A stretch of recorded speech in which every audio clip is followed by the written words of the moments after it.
How's it going, guitar student? I'm just setting up right now.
How are you doing, guitar? Have you been playing the new updates? The changes?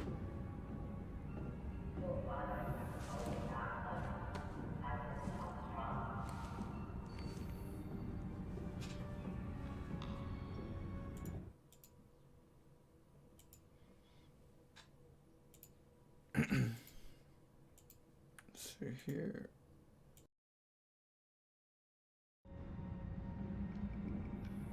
What up, Grand President of Egami? Is that how you say it? How you doing?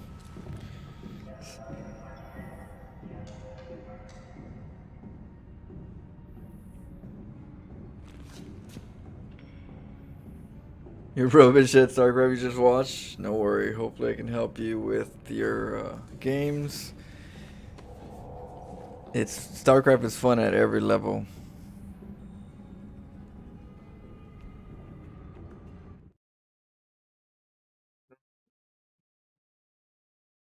Give me a second. Gotta do something real quick.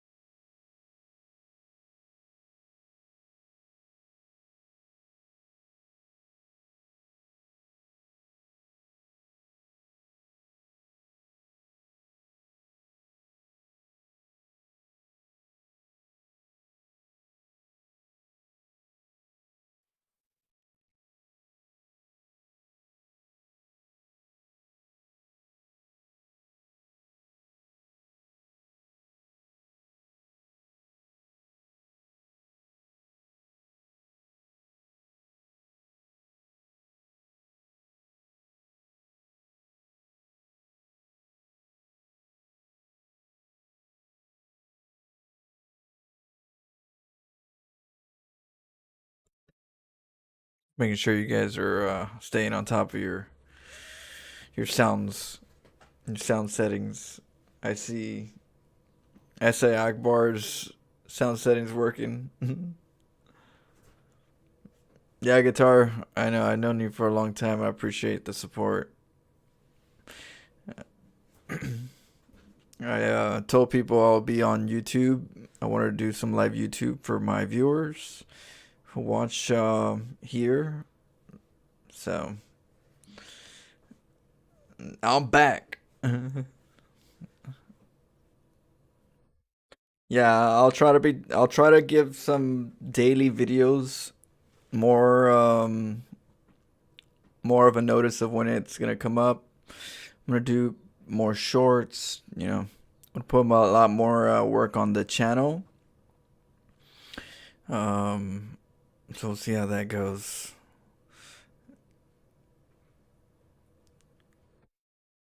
We on top. We on that sound settings. Yep. Yep. We definitely on it.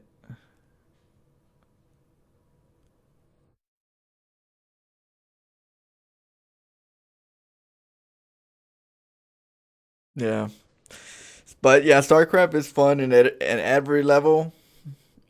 No matter if you're bronze or GM, it's gonna have its challenges, but it's also gonna have its rewards. So Yeah, don't worry about where you're at. Just enjoy the game.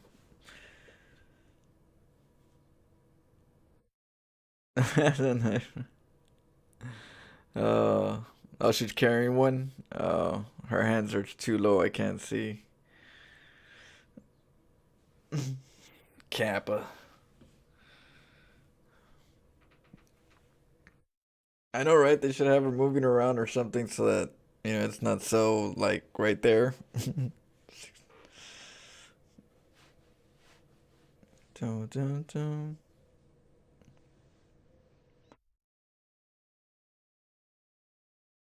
Hey, but yeah, welcome, guitar student. Always enjoy your company. Grand President of IGME.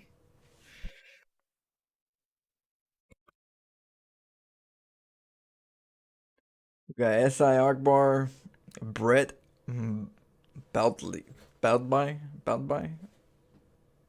Baldby. Oh, and P Martha. How you doing, Martha? Good evening. I know it's 12:31 over here Pacific Standard Time. It should say to know what got me. Oh man. Hey Alexi, how you guys doing? Yeah, so we're gonna be doing some 1v1s. We'll do some random, see what it gives us. We're over here in Europe server.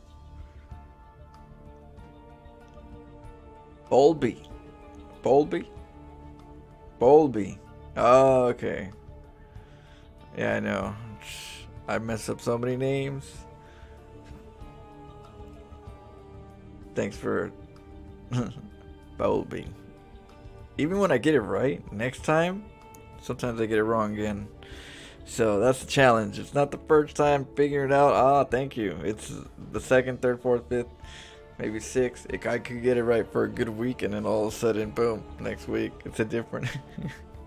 So we'll take it day by day.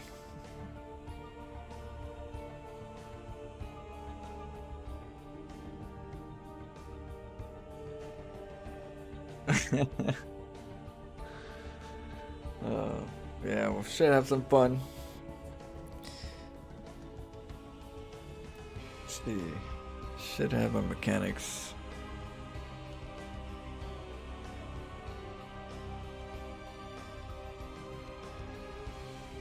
I know you do. A bowly. Yeah, that's definitely. Hey, give me a little. Give me a bowly. Yeah, definitely a catchy slang right there.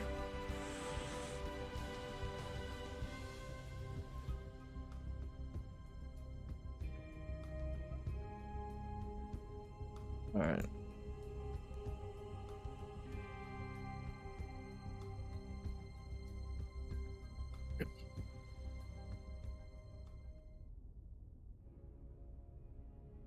Dum dum.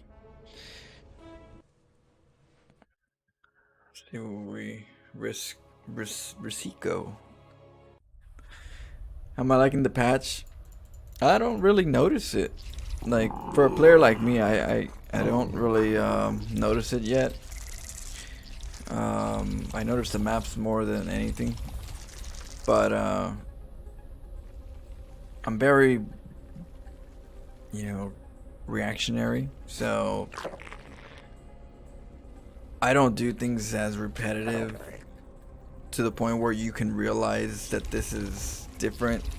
Um, I don't worry about those things. I always just find a way to utilize a more complicated situation than just those unit spells. But we'll see. The Ravens, I think the Cyclones, they didn't have it. They didn't fix the Cyclones for a while, so I couldn't test the Cyclones. It's probably the only one that I was curious to see is the Cyclones. The other ones, not really on the radar. I'm still learning Terran and Zerg to the point where I don't think I'll, feel it.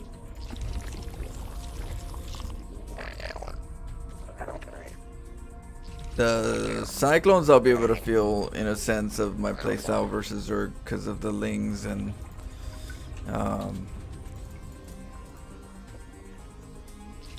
all of that. But yeah, no, I don't. Just like when they do patches and they're like, oh, what are you gonna do? The build got removed. Find another build, create another one or a different playstyle.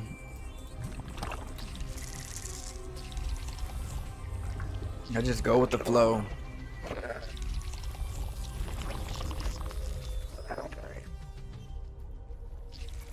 Sorry, my intro. Whenever I talk, usually I go on a trance, and then I don't even know what I'm doing. It's like auto mode. My auto mode is not good. Just start building random stuff.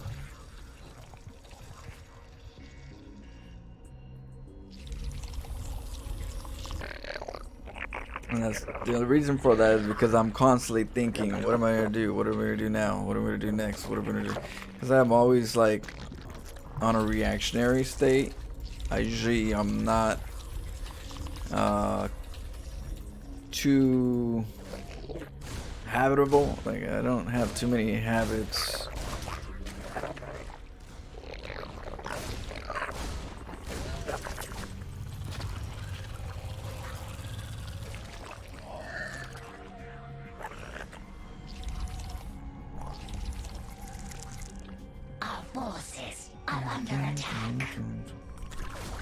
I saw you at DreamHack. I'm a person who met you in the entrance.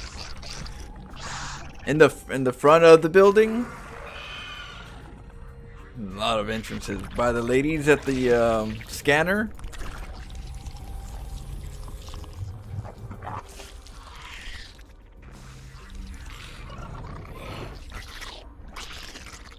DreamHack was pretty cool. I had a really good time. Are under attack.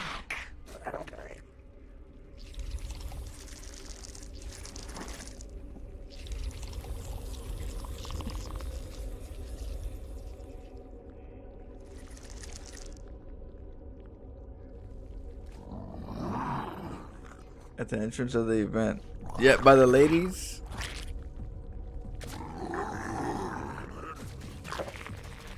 Did we take a picture? Cause that was what 3 days, and it was popping. Oh, that's when I had my Nexus hat. Yeah. I remember this lady in the front. Cause I remember that the second day, cause I had my Nexus, the lady like.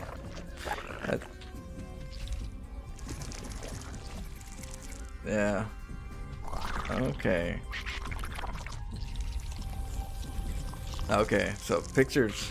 I could tell with the picture. I have a Discord if you ever want to share those and such. That was cool. Who were you going for at the end? Who were you rooting for at DreamHack?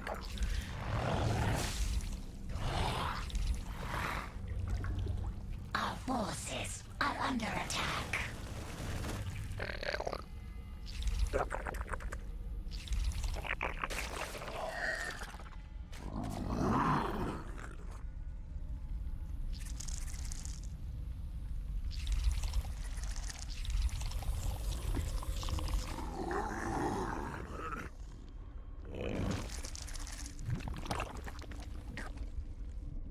Did you expect Cerro to lose? Yeah, well, I didn't expect Cerro to lose until the finals. At least until the finals. You know, if he did. Shit, he's coming. He's gonna come in with all his might.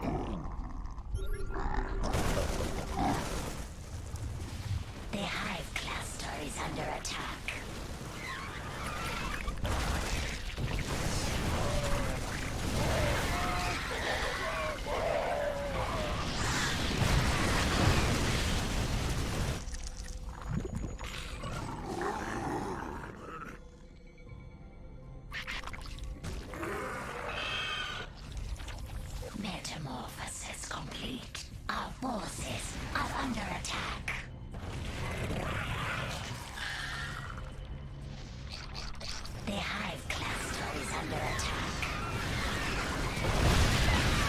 Oh shit. Y'all went to one.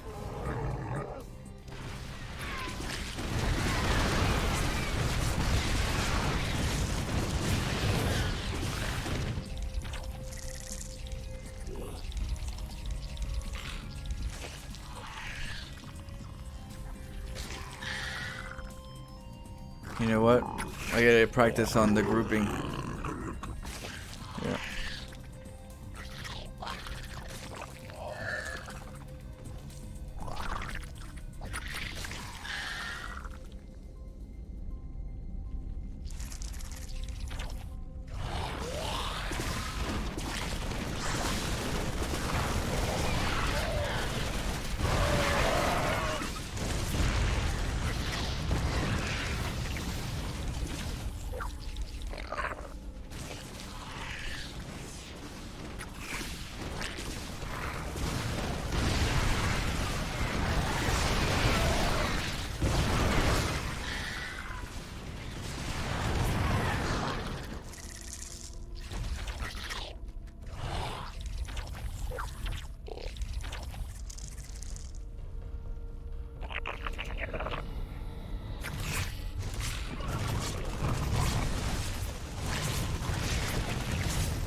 Mineral field.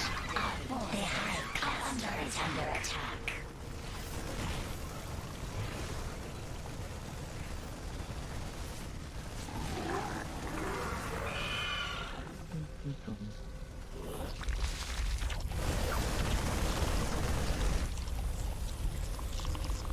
GG. Yeah, I was on autopilot in the beginning. I usually like to talk afterwards because of that, because I'm always thinking, what am I gonna do next? What am I after that? I don't really have like a memorized build that I like to just consistently do. For me, it's all about change. So yeah, that's the reason why I usually can't commentate while I play. It's because I'm constantly making decisions, changing strategies, changing, you know, on the, on the spot. So, just FYI.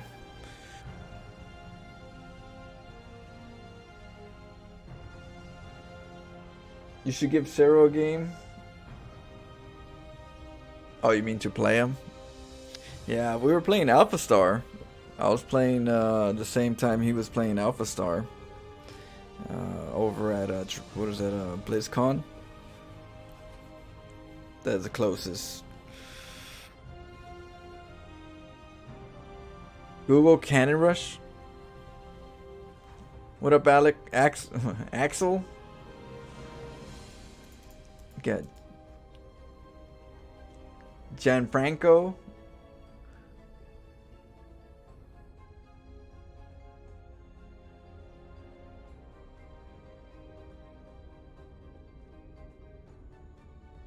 Let me see.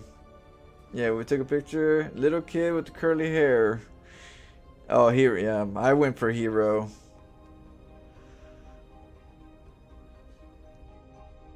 Parents made me leave early. Oh. Oh, really? Uh, were you able to go for the 3 days, though?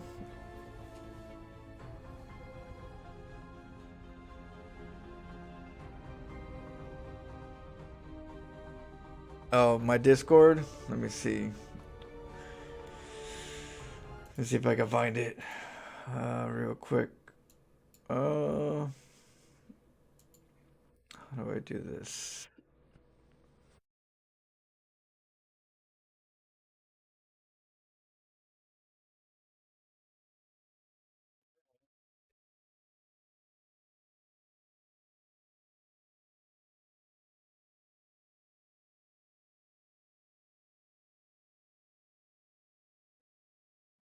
Oh, then I gotta go. Sorry. It's just they don't. It doesn't let me chat on OBS. I have to go into my stream. I think that works. I think that's just my general.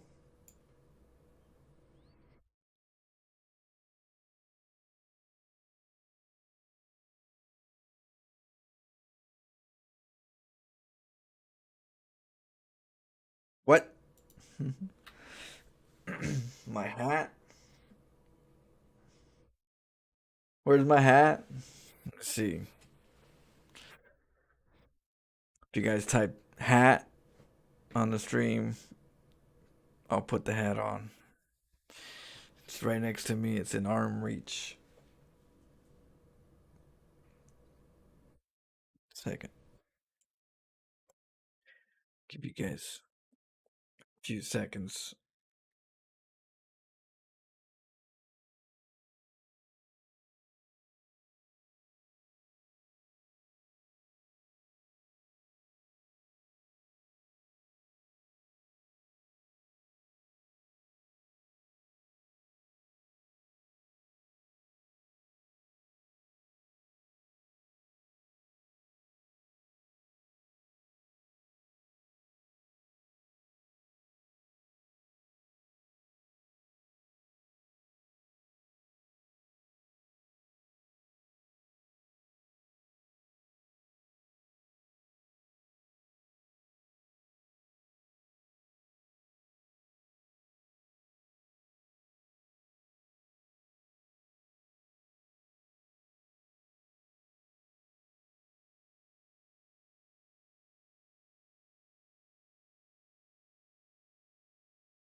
Whoop. My sound again. So this is my forge hat, and this is my original hat. So it's like skins, different skins.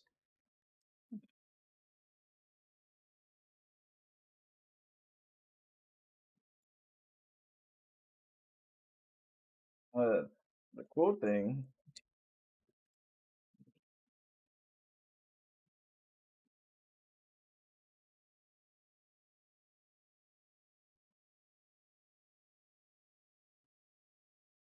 Well,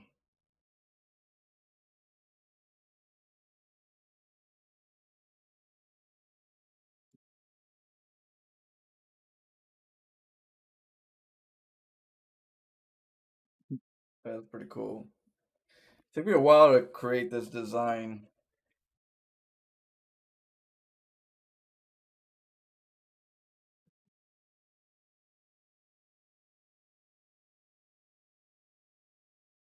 Ho ho. But yeah, this is more of the darker side. Yeah, it's updated with lights. Okay.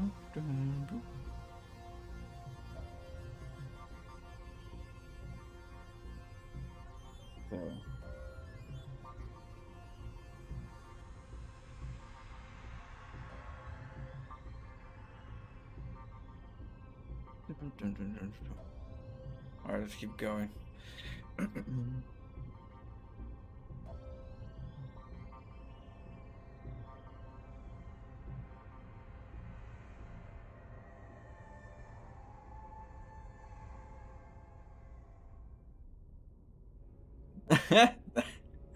And now I have the power of the Nexus hat. I can feel it. Right now we're in Europe.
Your probes are under attack.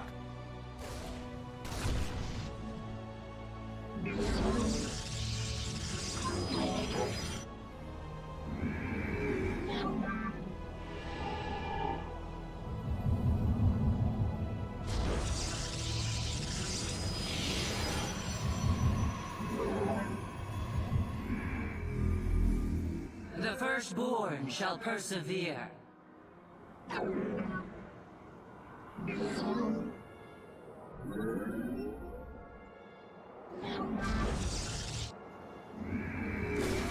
Let your will be heard. Yes, Executor? Where shall we march? Where shall we march?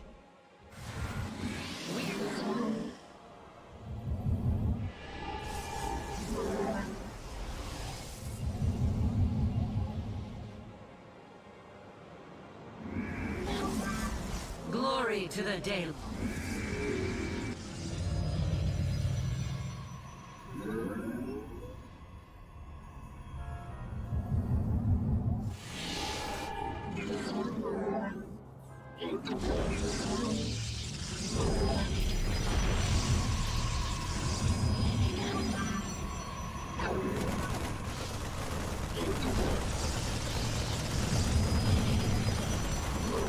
The firstborn shall Research complete. glory to the day.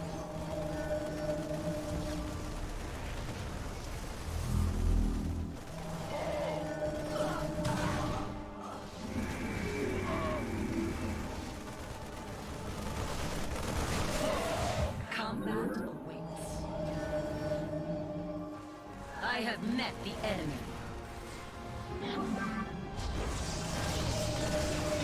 Give us, where shall we march?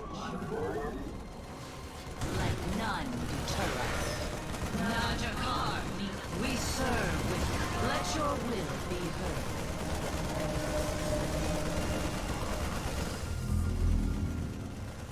The firstborn shall persevere. The Templar, march. Forward, to glory. It shall be done. Faith before fear. Base is under attack. Hordes alive. Let I am here in the shadows. let your will be heard. We are one with the shadows. State thy bidding. Yes, Executor. Let none deter us. We serve with pride, not I am here in the shadows. Cold is the void. We are one.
explain it.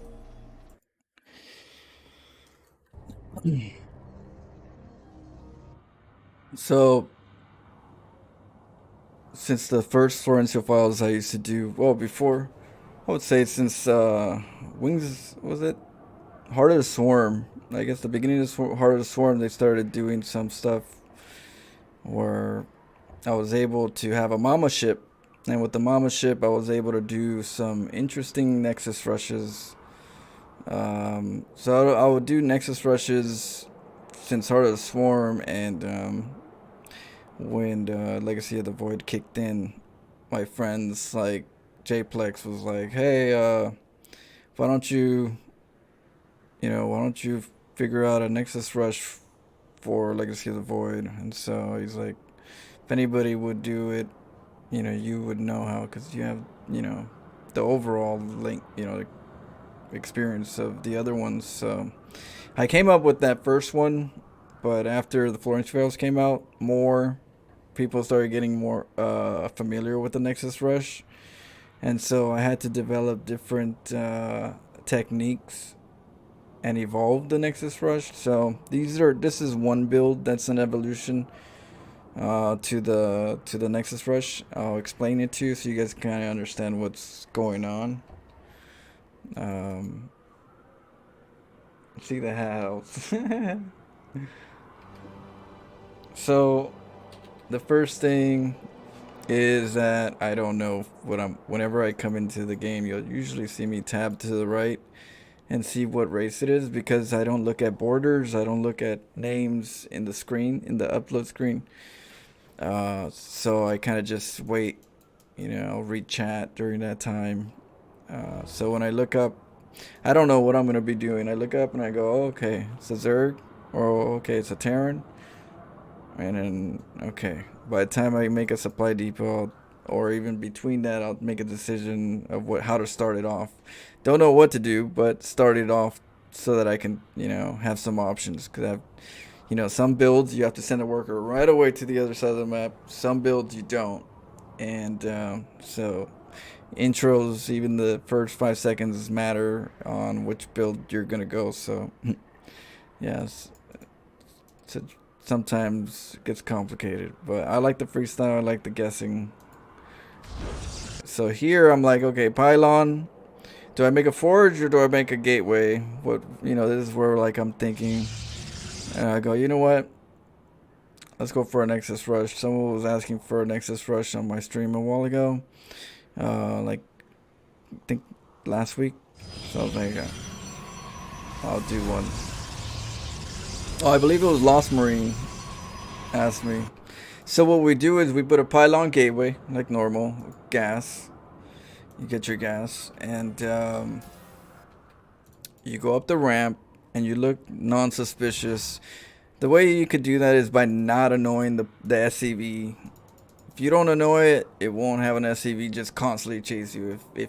If the player thinks you're negligent in your worker harass or scout, then they're not gonna feel as threatened. But when you go in there and you start nibbling on that SCV right away, well, they know. They're like, oh, now I'm gonna have to kill that probe. But right here, he's kind of like, oh, he's just a scouter. He's gonna, but he's like, not much of a threat. I'd rather save my resources and just start mining. He's not showing threat.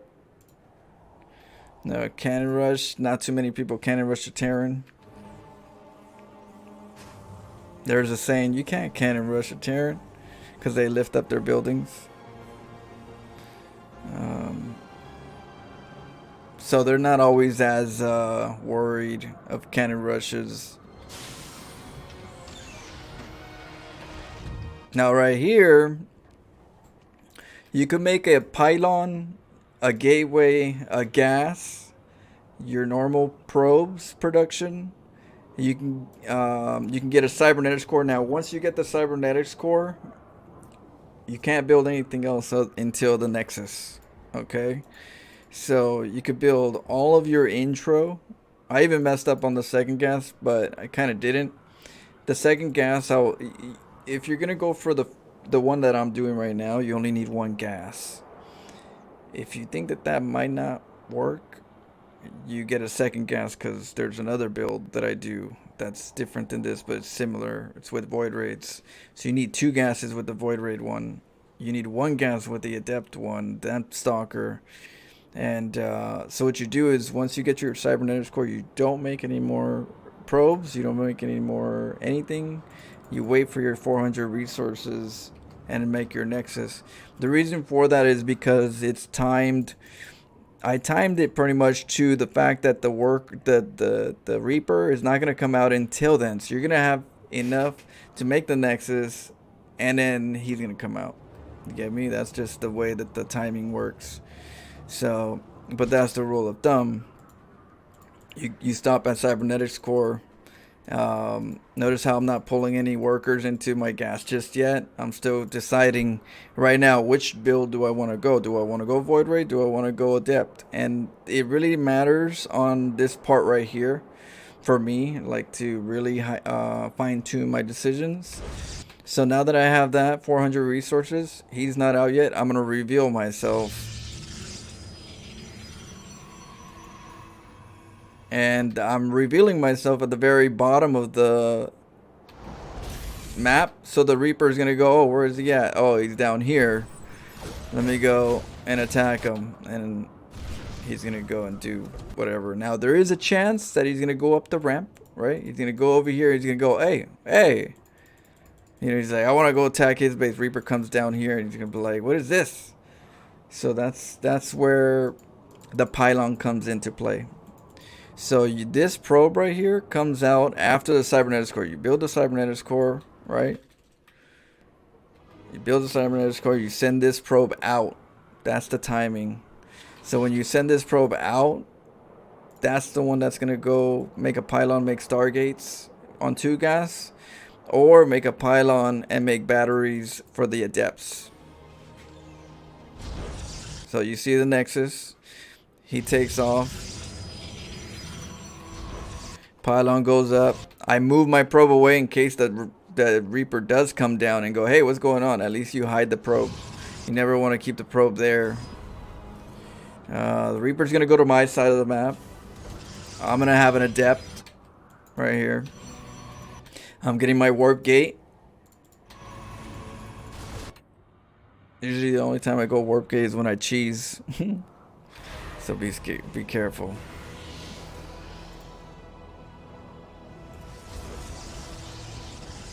Okay, so now with the warp gate, I'll be able to recall with the adepts, right?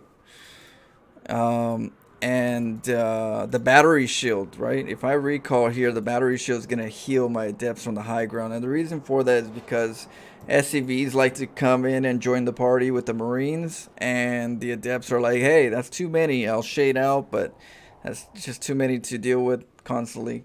Now the adepts are for the shading. If he does come out, I'll just shade away and then kind of just dodge him for a while for the SCVs. But at the same time, you want to heal. So what happens is you shade here when they come after you, and then you attack, and you shade back. When you shade back injured or slightly shield injured, you come back and you get the heal up again with the adepts. It freaks them out. They're like, oh, what the hell? You know, I thought they were almost dead and stuff. Now they're charged up. There's a battery behind there. And then you go in for round 2. Now what you do is you make a probe with this Nexus and make a pylon. And then that way you could start warping in stalkers. Yeah, I didn't want to try. I didn't want to block that pocket. That's a pocket right there. I did not want to, so I had to cancel.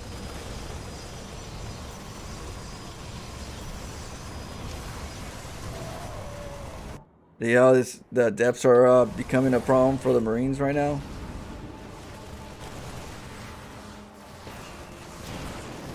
And there goes the probe. Just make another probe for the Nexus if you lose the probe, so that's not a problem.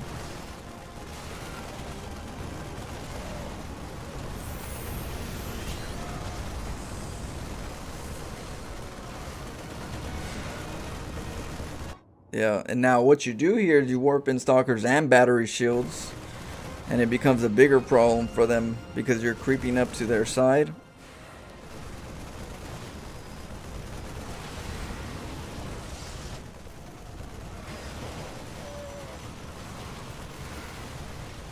See how the adepts are coming over here?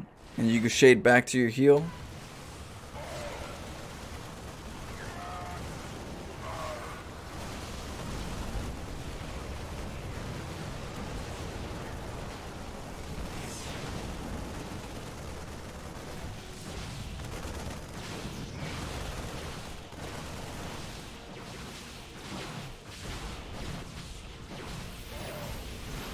And you just stay on top of them. Whenever you have this, don't forget you have a sentry, and a sentry can force field block bunkers, so be tactical.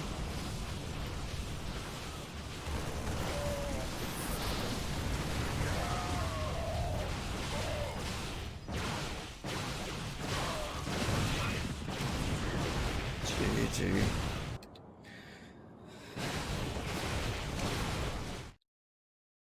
So hopefully that helps, and hopefully you guys can do that sometime.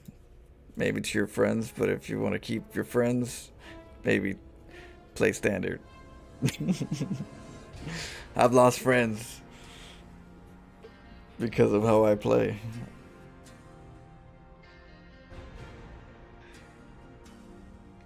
What would you do if he attacks your Nexus 10 seconds into the moment you warp into Nexus?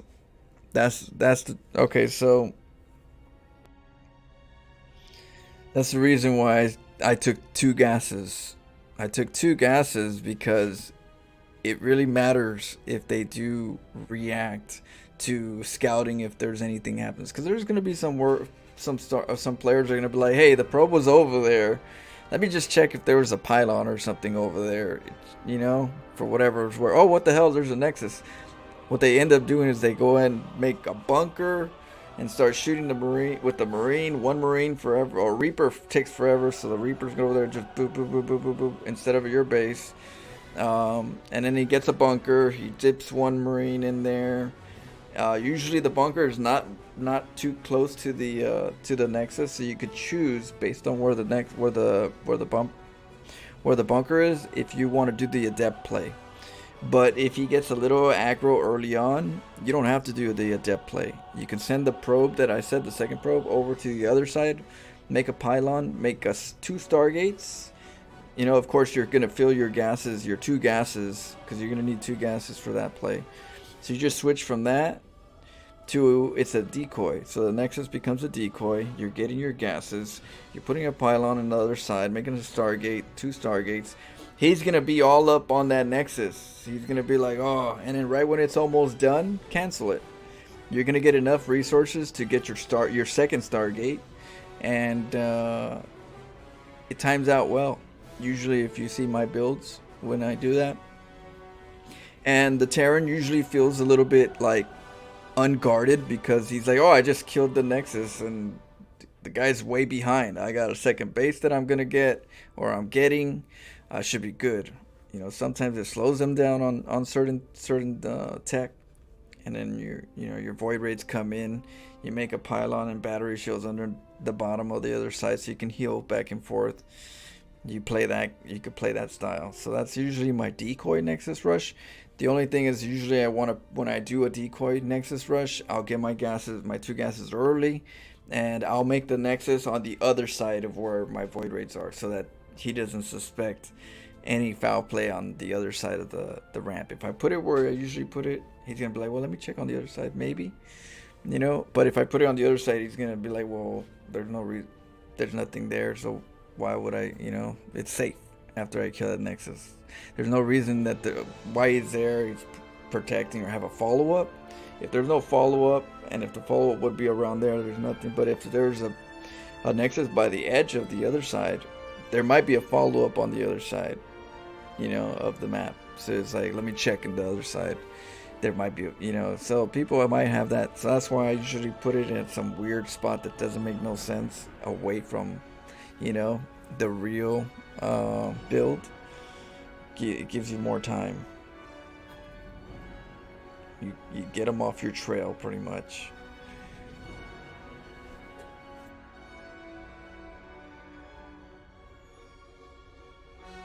See, don't get scouted. No, you can get scouted. You don't want to get scouted, so you gotta play it right. You know, Play your cards right. Try to be sneaky. Don't cause too much attention with your worker. Look like you're patrolling, because patrolling usually means that you're not even there. So if you're patrolling, all of a sudden you hide. They don't feel like, they're doing their own thing. They don't, oh shit. They're not all up on that probe, because or else they'd be sending a worker at it.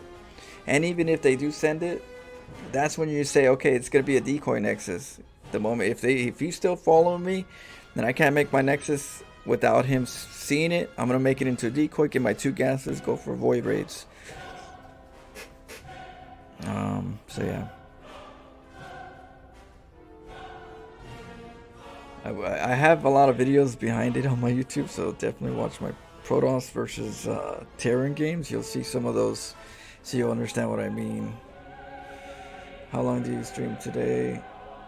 I'm gonna be streaming most of the day, but on YouTube I only stream like a couple hours. But I go back to Twitch and I stream a good amount. I'm gonna be playing some Dead Space in the evening, a little bit of StarCraft when I get over there. But then we've been playing some Dead Space, the new version. It's pretty cool. Oh, let's see.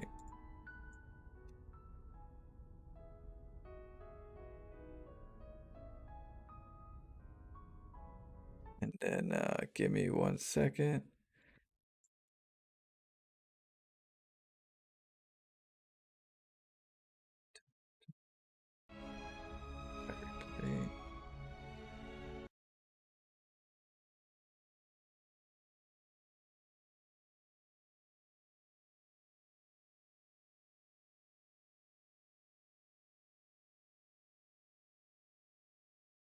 Okay, and then if you guys want that replay just to get an idea of it, that's the link.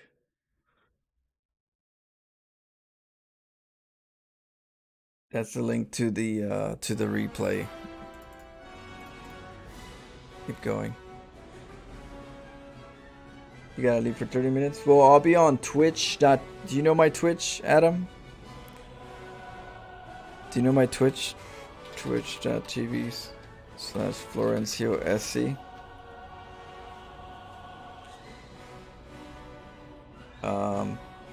Check me out right there if you want. Pretty much today and tomorrow is my day off, so I'll be here tomorrow morning as well. But we'll pretty much be on all day. It just depends where I'm at, right? Twitch is usually my home base. YouTube is I'm trying to put more work into YouTube, so you're gonna see more of me and more videos. But at the moment, my main home base is there, so you could always find me there. If not, I'm working. I'm hustling.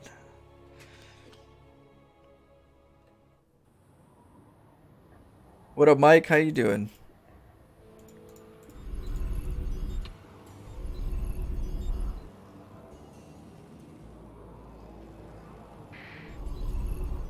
In the rear with the gear.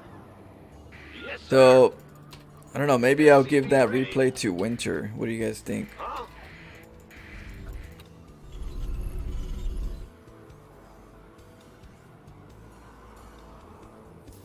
SCV ready. What's You going think that's on? a winter-worthy Florencio cast? Go ahead. Or should we do a SCV different ready. build and share it?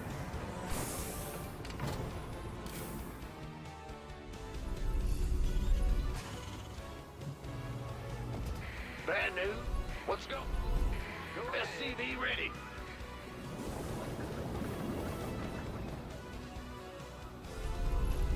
Oh, I gave Pig some already. I already gave some to Pig. Big job. I gave him a good group. So I already have like a good, and I'm still gonna give Pig like a good amount this week. But I haven't given Winter anything for a little while, so that's why I'm thinking, I gotta give him some. In the rear with the gear. Huh? He brought up my name. SCV ready. What's going on? What was it in one of his games? Max Packs versus Hero. I'm going. Woo. SCV ready.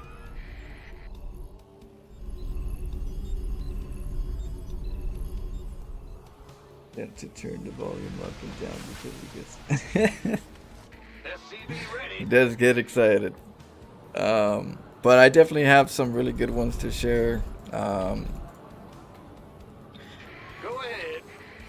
Sometimes I'm gonna probably hide some of those on all my videos and not share some of those on my YouTube yet until after the files of that video, just to hide it from you guys. That, you know, I'm gonna start doing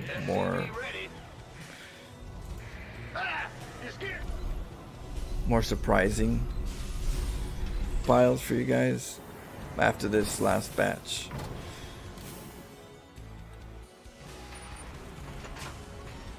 In the rear with the gear. We'll butter my biscuit. Sure thing. Oh no, I gave him some. I took a little break when it comes to Florentine Files. I took a little breok to work on my YouTube, to kind of work on my editing, to see how I want to do things. I wanted, you know, I needed a, you know, I was in limbo with where I work, what I want to do, at least for the, you know, for the immediate future. It's clearing up, you know, more and more, but because of that, and I'm trying to learn my mechanics, and sticking to my mechanic training so that I can provide better games when I do. I took a break. I said, you know what?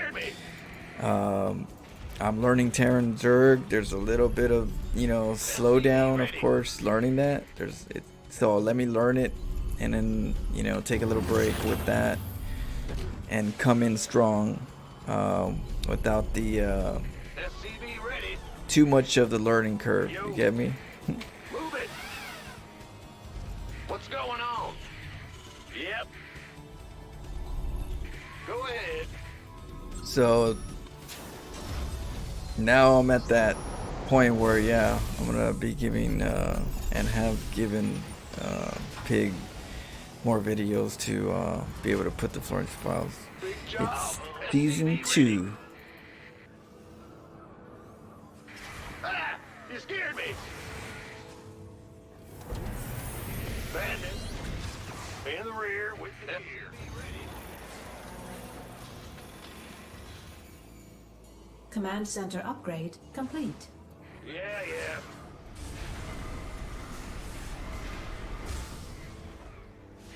Yeah, whatever. Attack them! Huh? What's going on? Woo-hoo! Big job. Ah!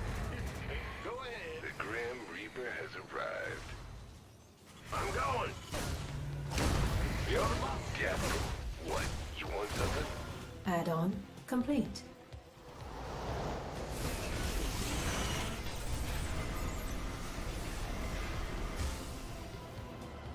Yeah, I'm gonna give Loco some too. I didn't give any of them any for a little while because I wanted to just take a little break and work on my mechanics, work on my channel.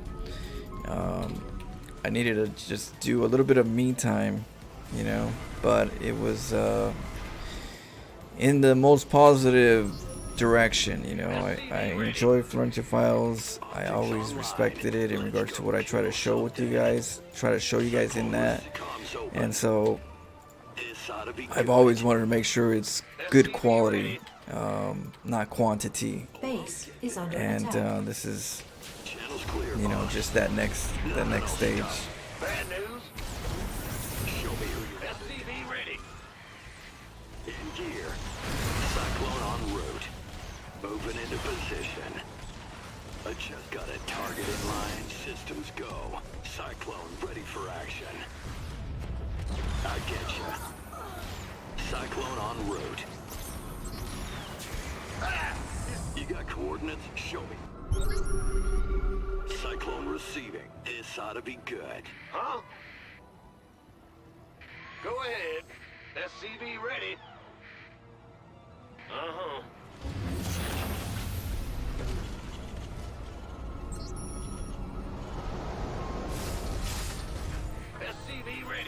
Hey, thanks. Online. What Let's up, go Aaron? kill something.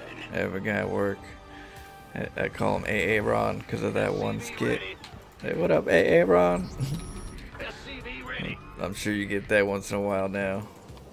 Big job in the rear. What's going on? Add-on complete. SCV ready. SCV ready.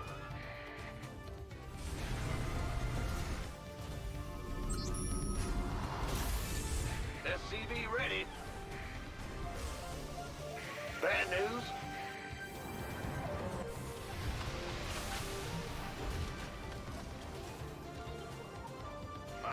SCV ready.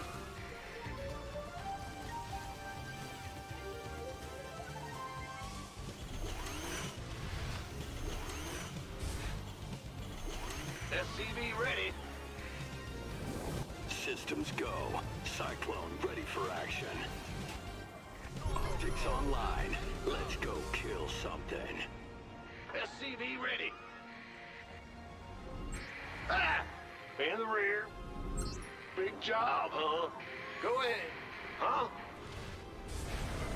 Need something blown up? Who wants some? SCV ready. You want a piece of me, boy? It came for some different StarCraft 2 things, though. Ain't no problem. Curiosity. Curiosity. What? Yeah, curiosity. SCV ready. I've been waiting. Yeah, sorry. This one I was talking in the beginning and wasn't Mineral concentrating. field depleted. Outstanding. This better be good. Fueled up, ready to go. Okay. Go ahead. Mineral field depleted. Huh? Big job, huh? This better be good. Got no patience for sitting around. This motherfucker. Where you are, man? That's my base. Research complete. Oh, I'll get there. Nothing'll stop me.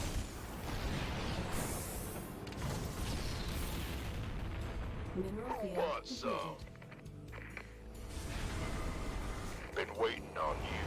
What's our target?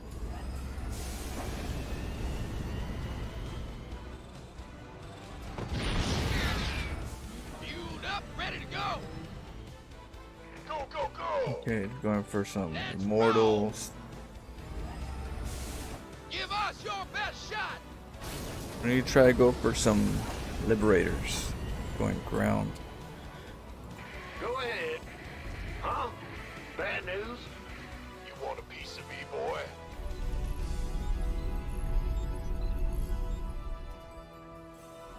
Let's go. Big job, huh? Ready to roll out.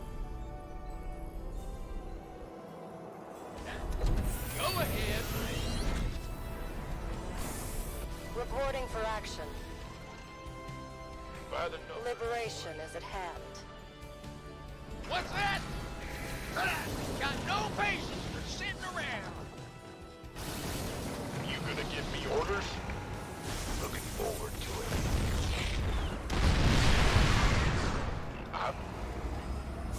Need something? In the rear with the gear. Speak up. Lay it on me. Yes! This better be good. Outstanding. Reporting for action.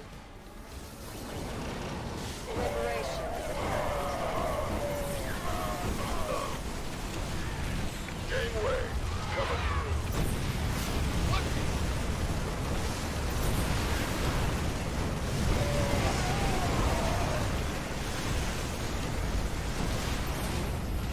We read. Lay it on me.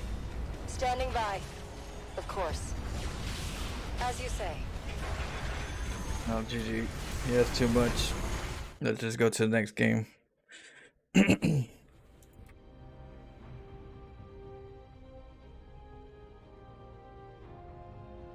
We'll do like talking first, and then we'll play. We'll change it up.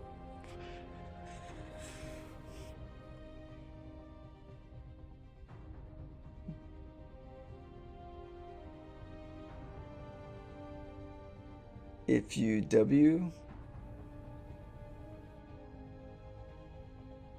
would spend some updates.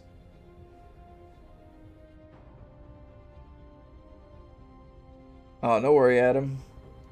I played a lot of StarCraft, but you showed me another playstyle, and I want to thank you for sharing your thoughts and strategies. Yeah, I appreciate it, Adam. That's the reason why I do the Florentia files. Is because I know I play different, and I've seen other people play, and I know that a lot of them are playing the same or similar, and I'm like, that's not how you enjoy like the authentic side of StarCraft. You know, that's optimized, but that's StarCraft is real-time strategy game. This isn't. You're dropping a lot of the real-time strategy by being redundant.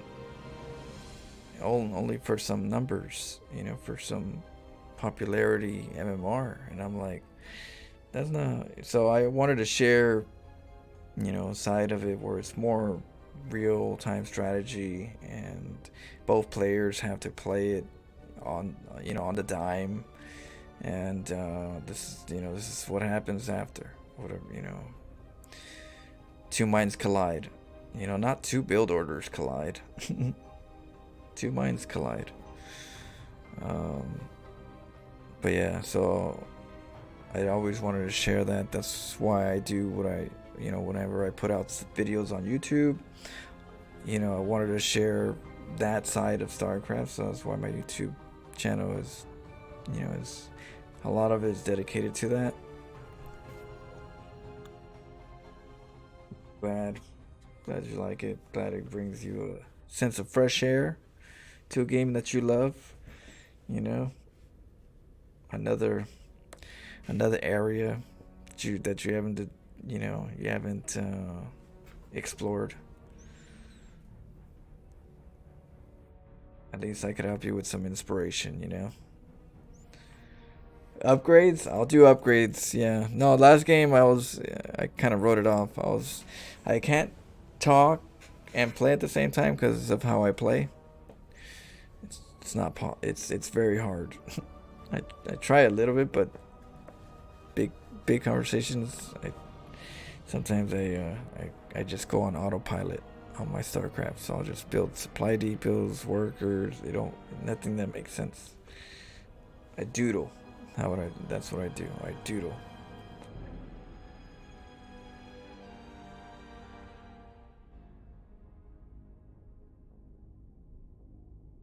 This is going good.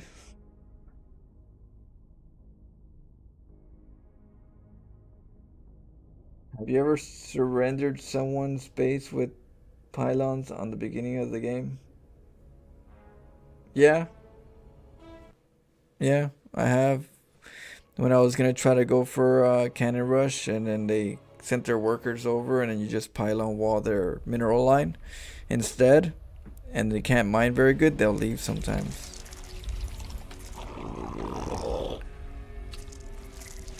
I did that with Zerg too, with the spine crawlers, and then I cancel and make an evo chamber. Cancel, make an evo chamber. Cancel, try to wall their area out.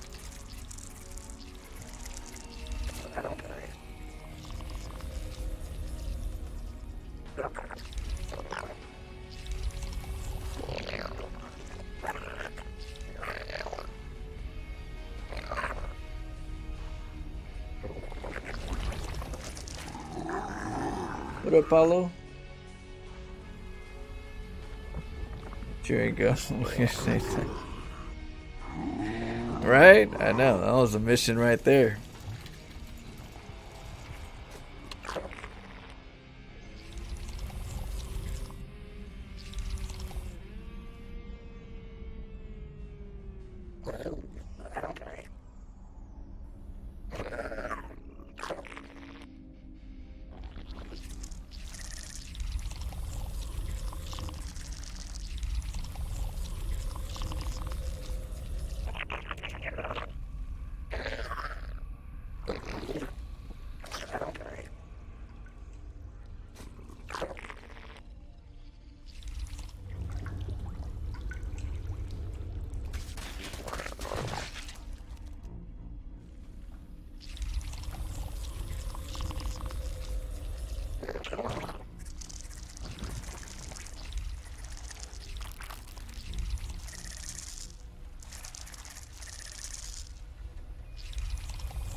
Should have hit it maybe a little further back.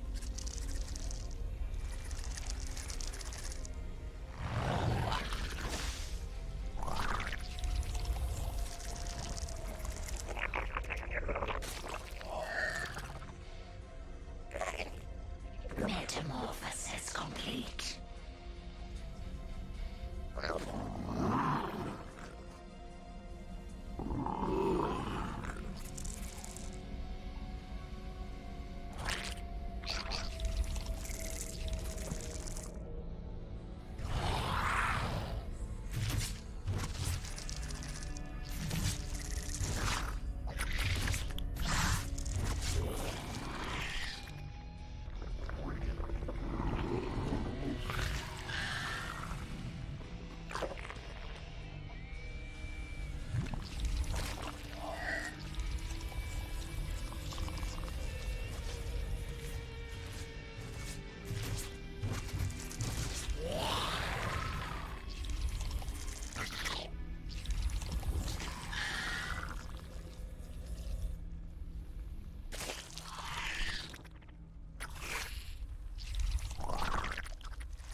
I don't have much money.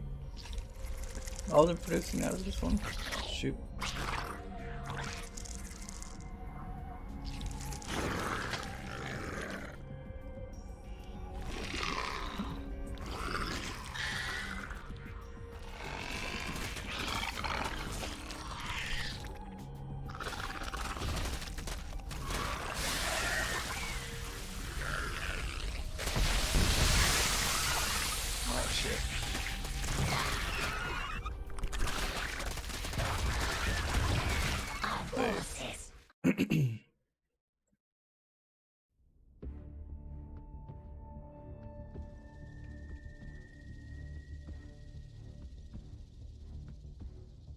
gotta get the bailings a little earlier.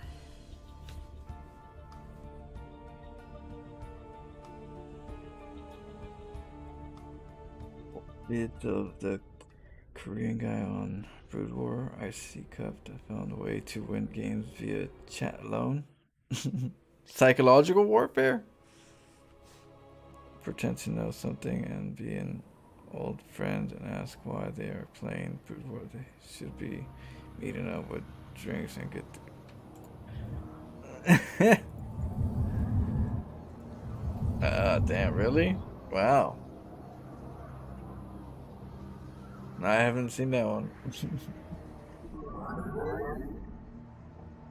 I'll be like, right after this game. I'll do it now.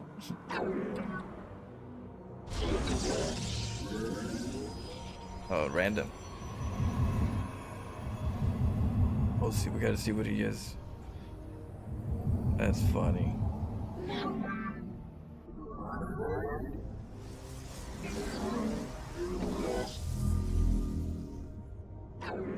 Chat tricks are good. I use chat tricks, and you know they can work.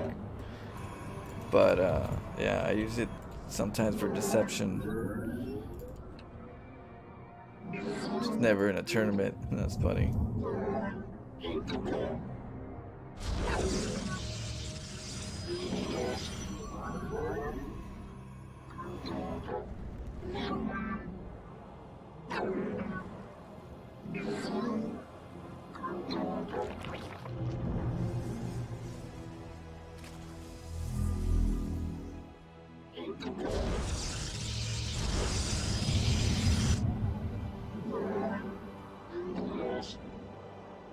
Base is under attack.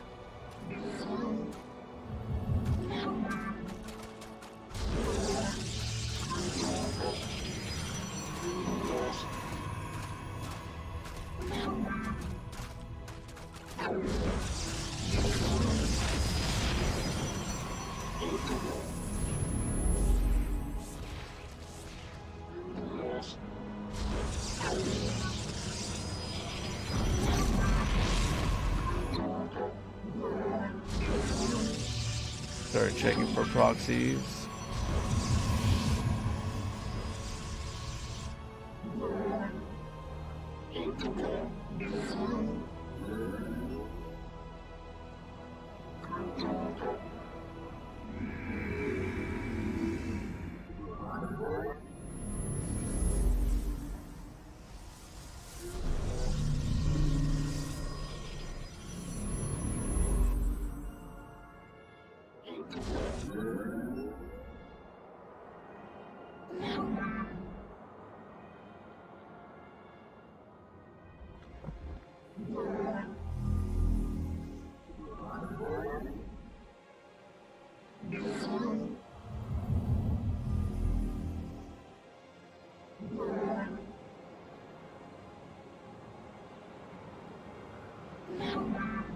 We have to wait for 7 squares.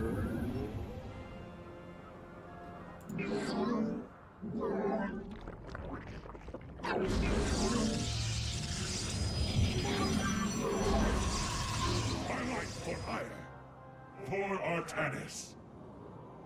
Gassar de Templari. You gotta watch out for proxy. I can't tell what if it's proxy or not. I mean,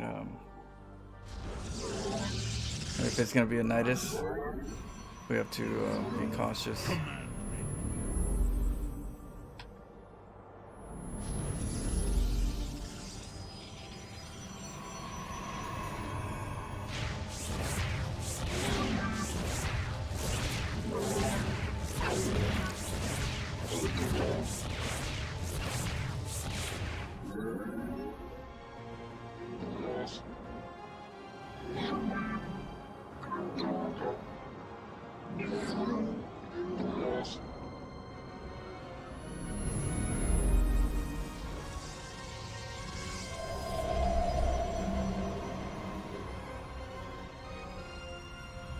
Base is under attack.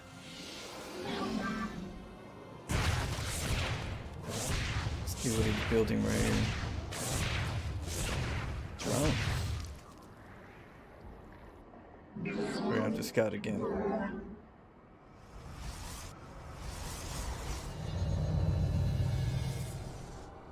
And we're gonna have to take our own base. Na Adan.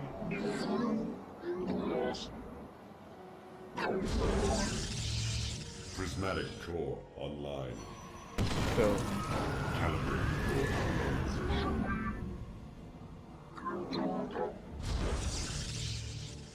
We are at full power. Channel the light divide. This vessel, phase crystals charge. We are at full power.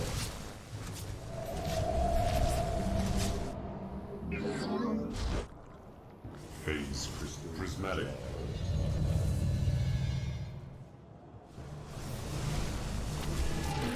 Channel the light of iron. Undercool. Zak Naku Afal. This vessel. Channel the light of iron. Zak Oran Shisa. We are at full power. Annihilation commencing. Systems at.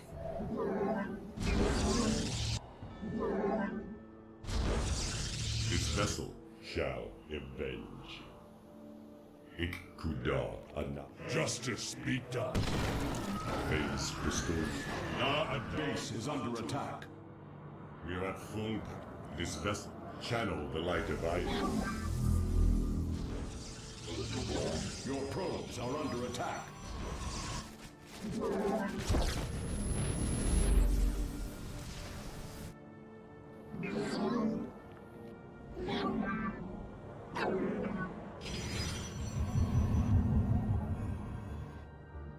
Prismatic core online. Phase Zaknaku Afal.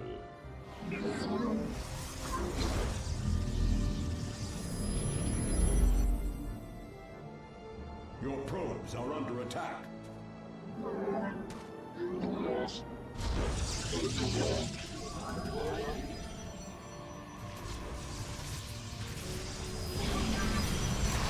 You're at full power.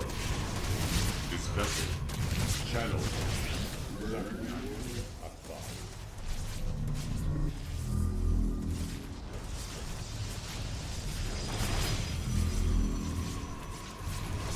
we are this vessel, channel the light of Zaknaku Afal.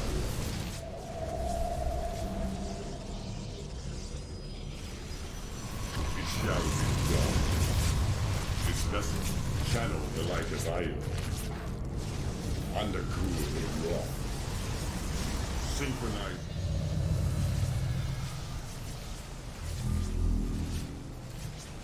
Phase crystals charged. We are at full power.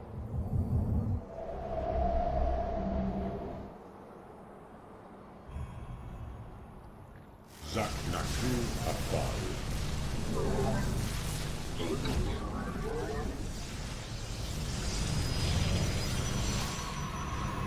This vessel. Let's scout around.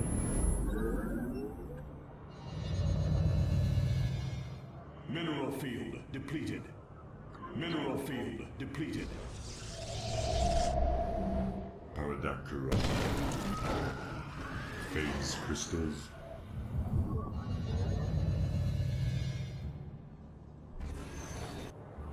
We are at full power. Prismatic core online. Base we face the enemy.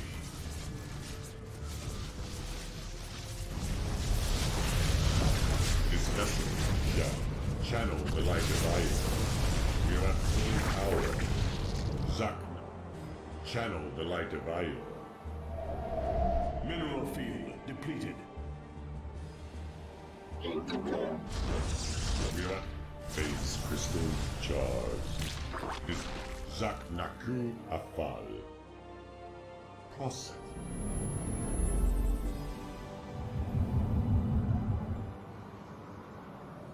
Phase crystals charged.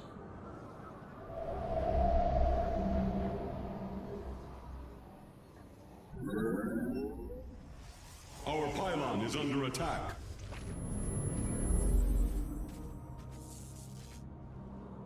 This vessel shall avenge. They got that. Annihilation commencing.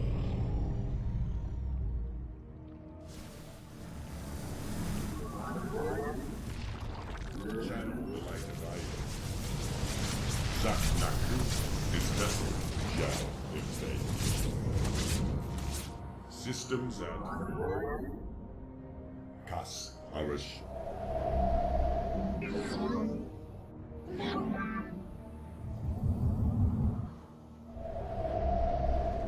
We are at full power. Blow them down.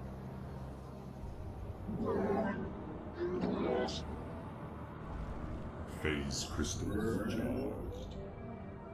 Ikkuda Anai. Andakul Rock. Genetic matrix active.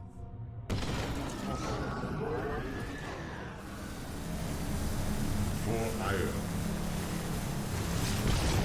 Zaknaku up. Mineral field depleted. Channel the light. We are at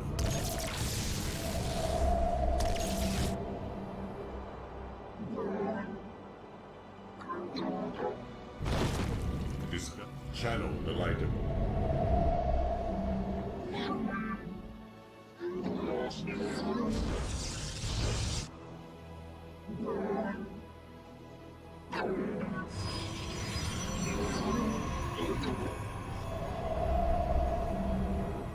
phase. We're gonna siege them. Base is under attack.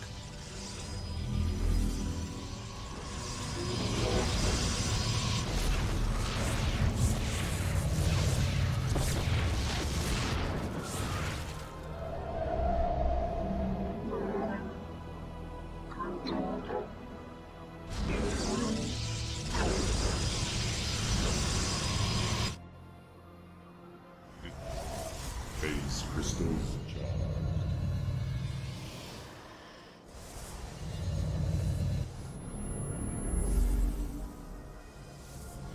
Direct my There you go, 2-hit combo. The Golden Armada.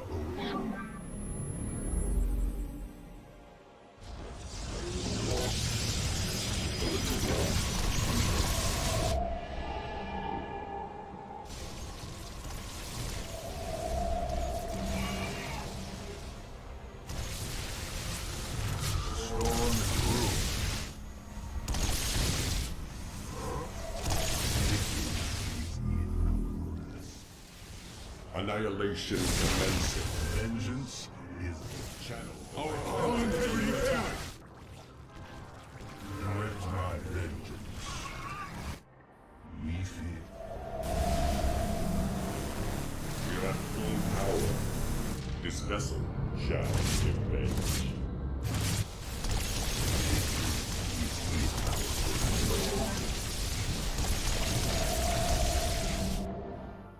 Zaknaku Afa.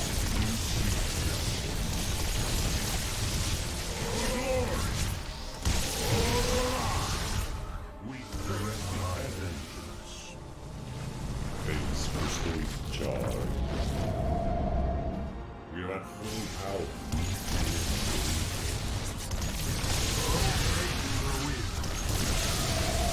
Vengeance. Victory. Storm and brew. Base is under attack. Base is under attack.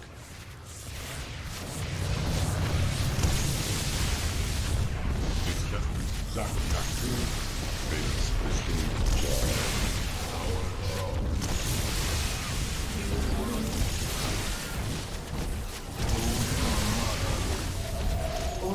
perceiving. The threads of fate lie bare. A window. Let us begin. How can I be an heir?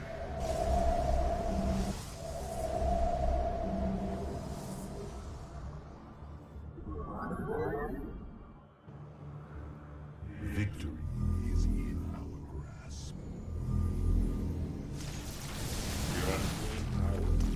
Dimension.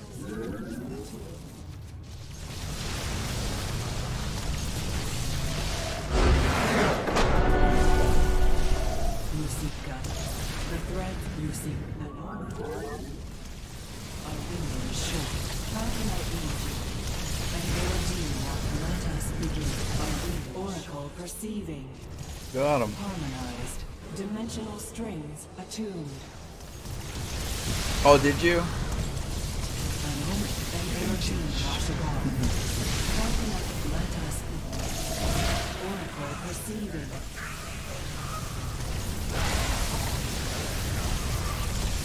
What up, Alan? Madman. We got Kurt, Remy.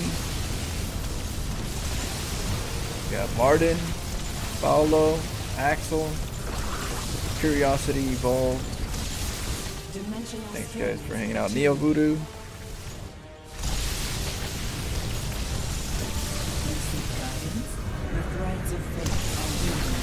Oh yeah. Yeah, I put everything, all my builds I'll put on Florential files. I try to explore things and then I try to share them and give inspiration.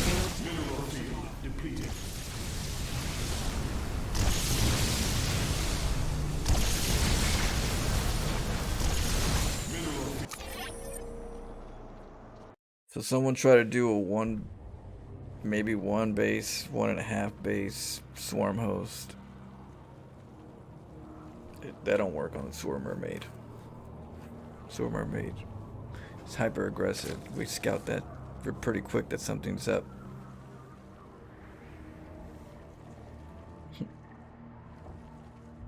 So we don't know what he is. It's a random player. We go in and then we find out it's a Zerg. So since we always start off with the Forge, not always, but majority of the time we start off with the Forge, especially versus random. I learned how to cannon rush for the sake of playing random players. I was like, well, if I don't know what race they are, I don't want to like be behind their attacks. So in order to get in front of their attacks, I need to be the first aggressor. There's no other way to be a first aggressor as Protoss other than cannon rushing, you know? So a Forge is my random universal solution of hyper aggression intros, and whether they fail or don't fail in the intro, the cannon rush is not necessarily the biggest importance of the game. The biggest importance is keeping the game hot and making sure both players are losing resources in the trade-off of, you know, cause and effect. So that's pretty much what's going on, and I have to make up with some of the difference, and then because I know what they're doing, because scouting is important, I can have that little bit of information to help me figure out what I'm gonna do next to just be ahead of the other player. So right here, I didn't send a second probe because I didn't know what race it was, but because I know that I could put a pylon because the Overlord went further away. So these are all little tails. You come in, right? You see the direction the Overlord's going. It's not staying put. And it's not in vision of this part. This area doesn't get a drone in here for a good minute until the hatchery is up. So until then, there's nobody that's going to look over here. And there's no Overlord that's going to come out on a hatch first. So knowing that there's no Overlord that's coming out after a hatch first, and no drone going to check on it, this pylon usually gets undetected. So you go in there and just scout, act casual, because you've seen your probe. You don't want to hide it. So you're just kind of looking around, and then you get out and you move, and you put 2 cannons up. So you could put a cannon and a pylon to make it a little stronger, but other than that, the biggest thing is just to make cannons here. I usually don't move my probe out the ramp, off the ramp, so that in case the Overlord is here, he doesn't see it hanging out. So I keep it up here in the high ground vision. Then I pull it out when the hatchery is about 3/4 of the way. And the reason why I do this and delay them is because if they see that you're cannon rushing and they're like only halfway constructed or even less than halfway constructed because your tails are too quick, they're gonna cancel and not be as hurt. But if you delay them to about 3/4 or so, you're like, come on, it's almost there. Some people keep it. Some people have to hurt longer because they delayed so long to make another cancel, make another hatchery. Wish it would have been sooner, you know, so you want to delay them as much as possible. So I just wait a little bit. Now in this case, these drones scouted it. But like I said, you could always go down here, cancel these, put these up here, and you're still in a dilemma. Now I noticed that the hatchery got canceled. So I'm like, oh, there's no hatchery anymore. Okay. So let's see what I'm gonna do. Figured cancel these 2. We got this up high ground defense, so the queen can't just come in and push this out. So now the question is, where's the hatchery? Where's the hatchery gonna be? So you usually just scout real good. I usually send 2 probes, one on this side, the other one on this side, and because they scout quicker, time is everything, and sometimes finding the hatchery before it hatches or before you, at the right time that the cannon can go up is perfect. But if you don't use 2 probes, sometimes you're not going to find them. I have 3 probes in the map. I have these 2 probes, and I have this probe over here waiting to see if there is going to be a hatchery on this side, because this is the most common location. Now this probe is actually for this area in case something happens and I feel like I need to drop my cover. I'll come over here and build a pylon or do whatever I need to do. So that's like my right now he's undercover, but at any moment if he needs to, we got this on lock. Put a pylon block or cannon in the bottom, you know, whenever we feel something's up. But we don't want to spend too much resources because we still don't know what it is. I know it's going to be a Nidus worm. I just don't know if it's going to be swarm host or if it's going to be a queen roach. I don't know. So either one of them can be a situation.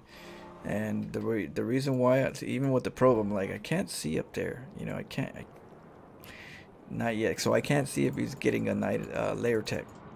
Just don't have that vision.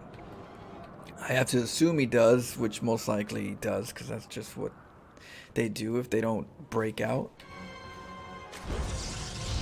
And it's already too late for Ravagers. If it was going to be a Roach Ravager intro, it would have been done already. Ravagers would have already been shooting these cannons maybe a minute ago, even probably about a minute ago.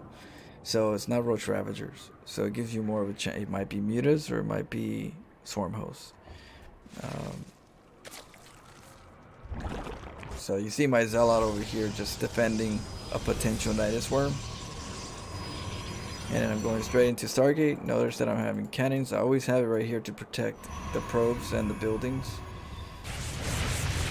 This you want a cannon rush at 7. 1, 2, 3, 4, 5, 6. Square off. If you do that, it's a perfect time to be able to cancel your cannons if the hatchery cancels. Because if he suspects anything, he's gonna cancel it. And you're gonna say, "Oh shoot, I have my cannons up." Or if your cannons are up ahead of time, and you start shooting him before he's finished, then you know he's gonna cancel, and you're gonna lose some resources. And you just gotta like, "Thank you." So you want to do it at 7 squares. Gives you enough time to cancel, and then they don't get the surprise. They get a surprise.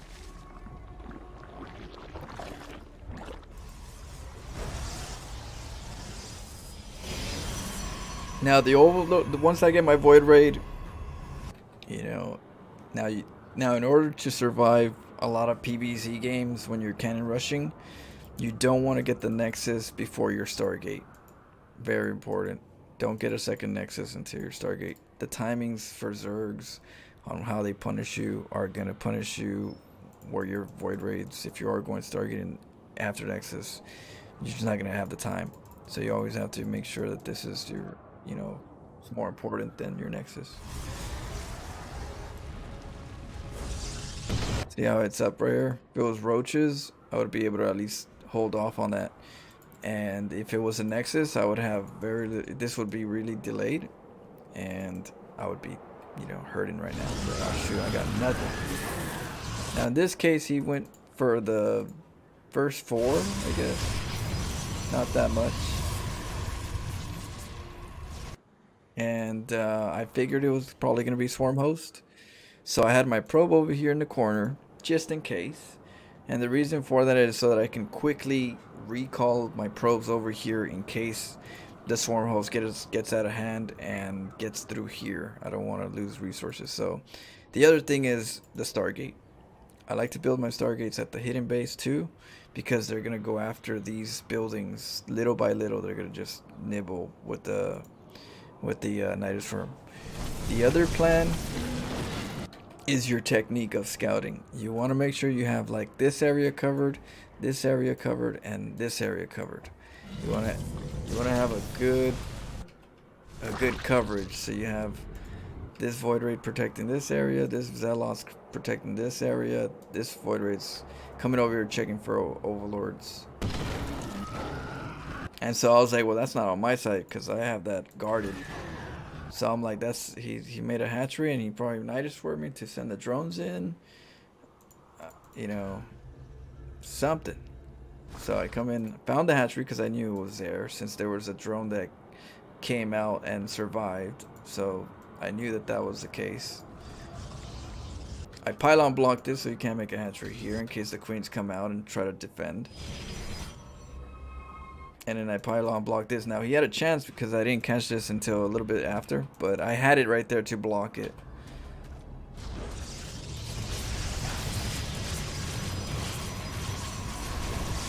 And now we're in a situation where I have enough Void Raids and a pylons to be able to delay this longer, so battery shields can help.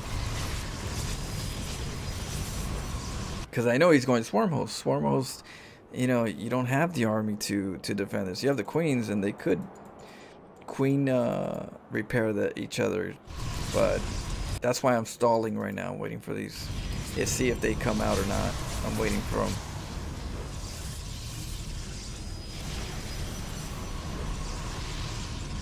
I'm just slowing them down.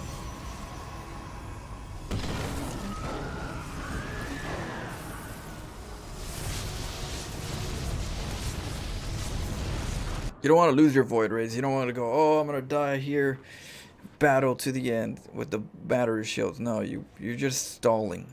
You could lose these. That's fine. Just don't lose your Void Raids.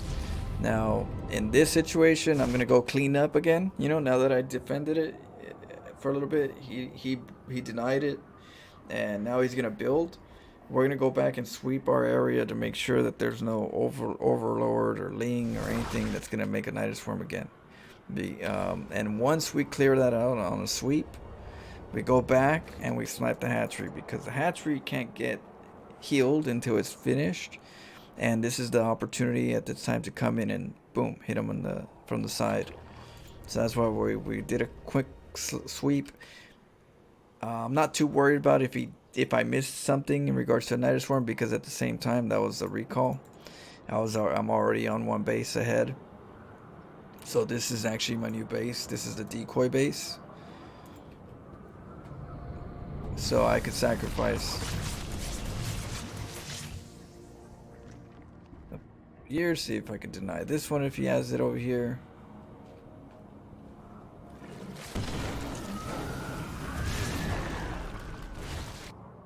I took out the Infestor's Pit. That's pretty big. Now I got Tempest. Now Tempests are really good.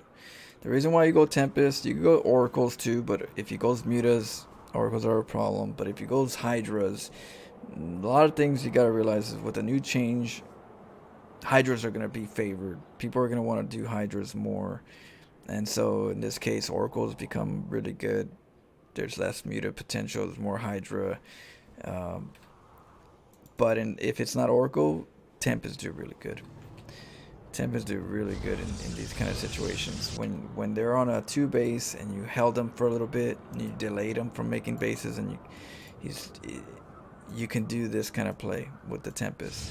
If it's a Hydra list, they'll still get tore up with the Tempest. If it's Void Raids, Hydras could kill the Void Raids because they're just too up front.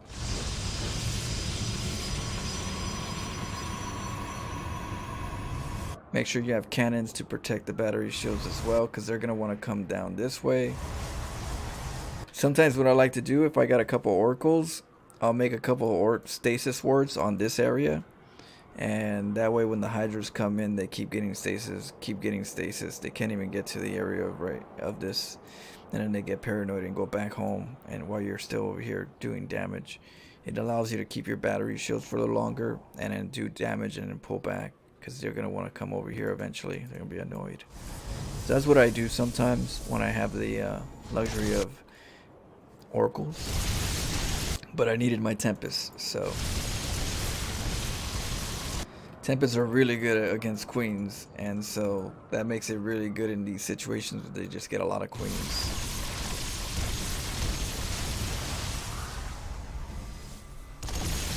Now on this side, I'm doing 2-hit combos. I'm using the Void Raids from the beginning to just keep sniping, pulling the queens, pulling the army. I don't trade them, you know, I don't trade them.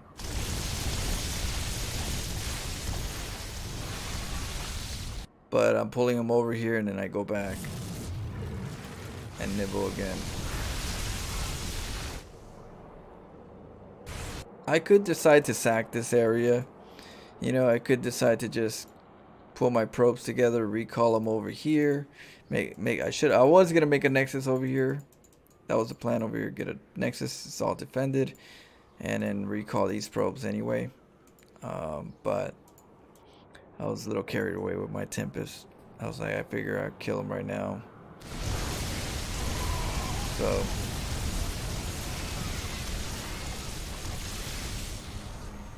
felt like chipping down some of his army.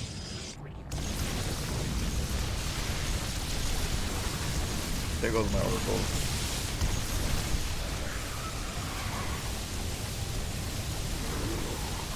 GG. Queen repair, yeah. Queen repair is a big deal. What up, Bart? Amsterdam in the house? Oh shit. I've always wanted to go to Amsterdam. Gonko Janov, thank you so much for the member. I'm gonna try to do stuff where I have members videos. We'll see. I'm trying to see what I could do as private member videos for the membership. But yeah, thank you so much. Keep it sexy. Yeah, we got Romania. We got Alan from Romania. Amsterdam. How come the quality is so nice and bright? What do you mean? The stream?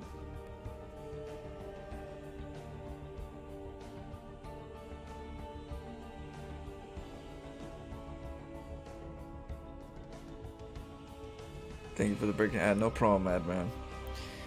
Yeah. Yeah, I try to, whenever I can, I try to go over the game and break it down if it has some substance.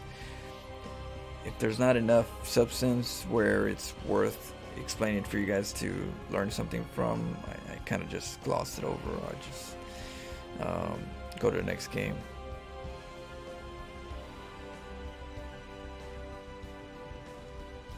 It's all about North Cali. LA. I'm in the Los Angeles, California area. In the hood. So where we be living in the hood, just let you know. Born and raised. Practically South Central and all that. You know, Compton. All those fun places. But yeah. So we're maybe surviving over here. We're doing good. We're doing good.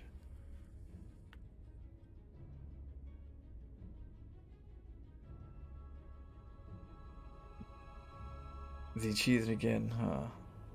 Never. We'll never cheese. Give me a second. I gotta go get some water real quick. Be right back.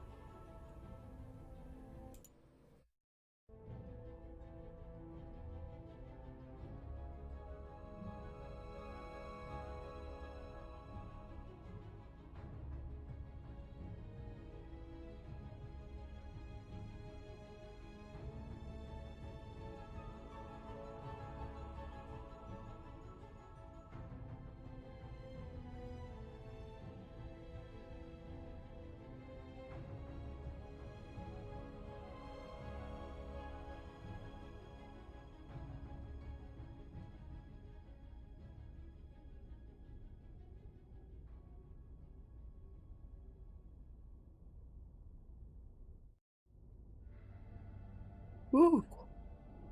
That water was good. It made me cry.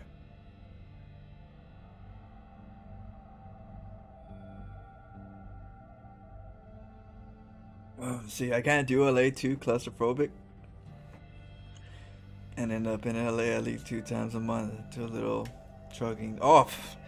When it comes to traffic, yeah, I know what you mean. It's traffic. LA has very heavy traffic. That is true. Very heavy traffic. I don't know how it is for some, but in the big cities, whew, it takes you forever. You get into the wrong place at the wrong time. You go to the wrong freeway at times when everybody's going home. You're not going home for a good minute. LA gets so clogged up. Going 10 feet takes you like 15, 20 minutes.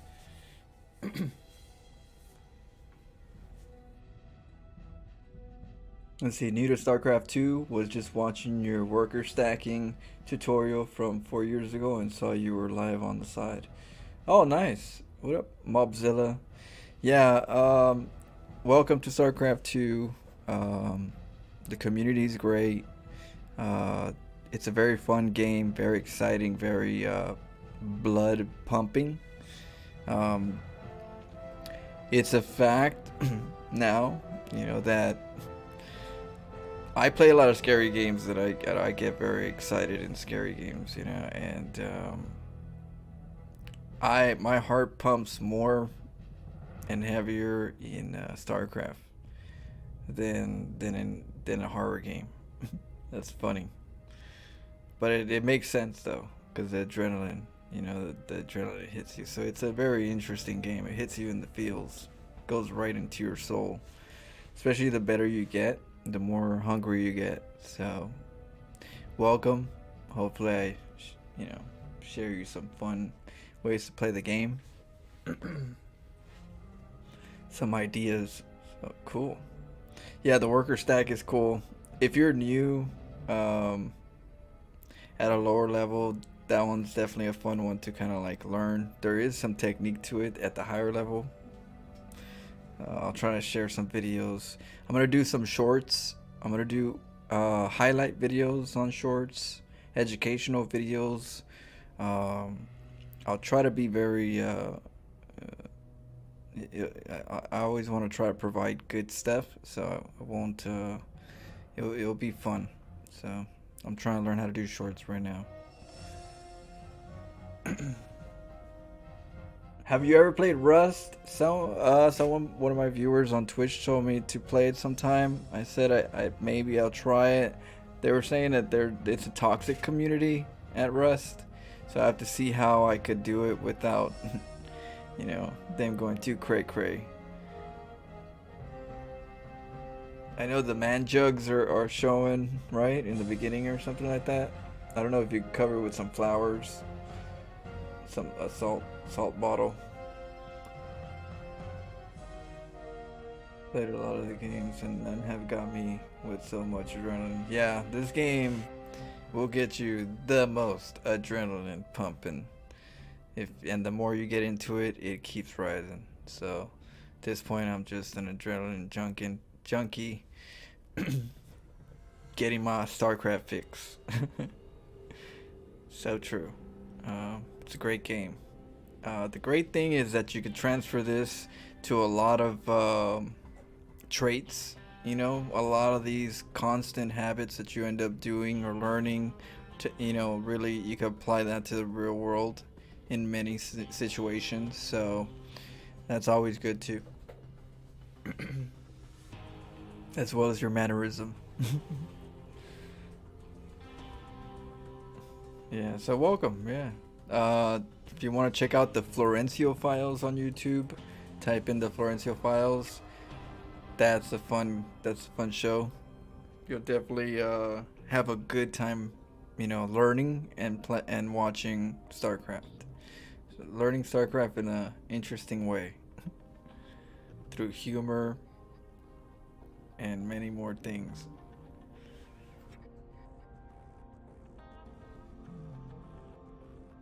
2 hours of StarCraft and I'm exhausted. It can exhaust. I have streamer friends. I have streamer friends that they're like, "How do you do it, Flo?" Shit, I'm StarCraft out by like 4 hours.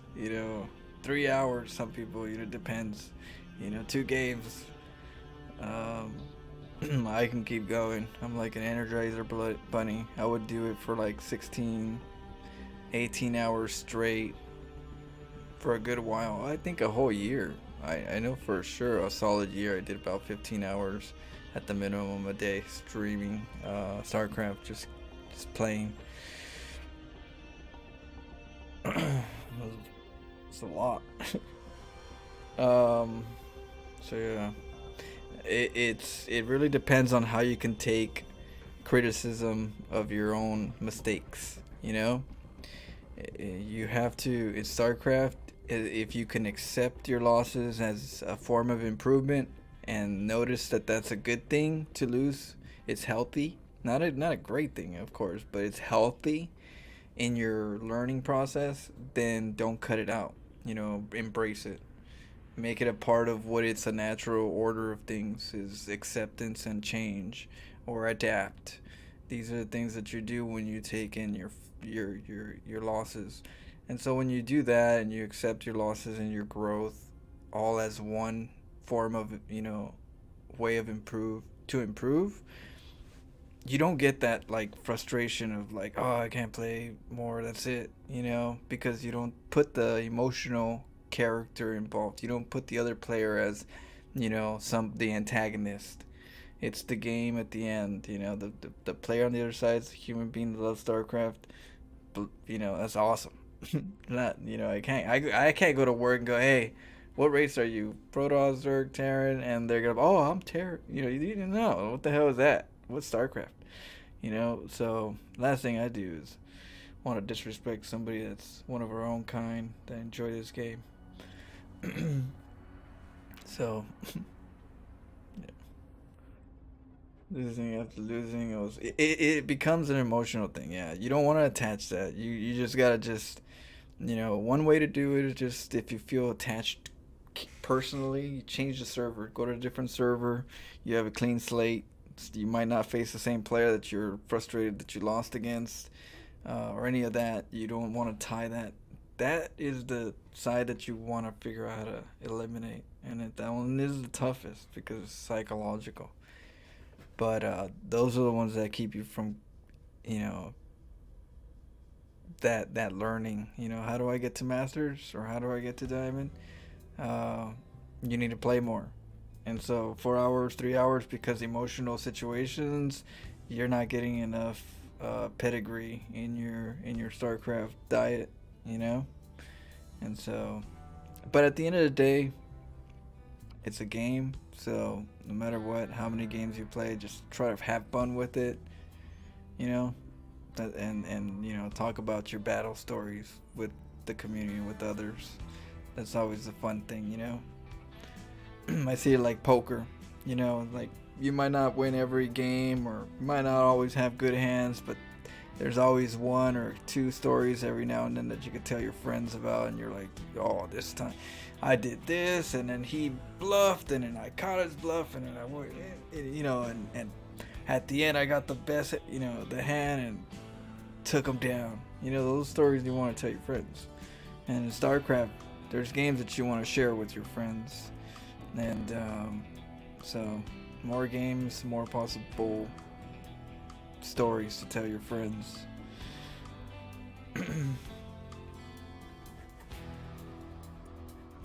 Dude, you can trash talk and float your base to the I just keep going.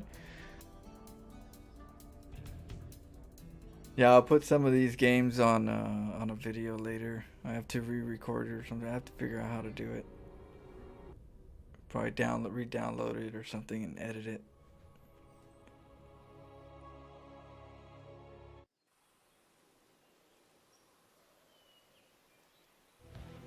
Yeah, exactly. I think at the end that's just playing some funky games, you know. Some games that make you sweat because you don't know what's going on. You don't have full control. It's like a roller coaster. SCV ready. You're in for the ride. Big job, huh? Alright, so we're playing versus Protoss. In the rear with the gear. SCV ready.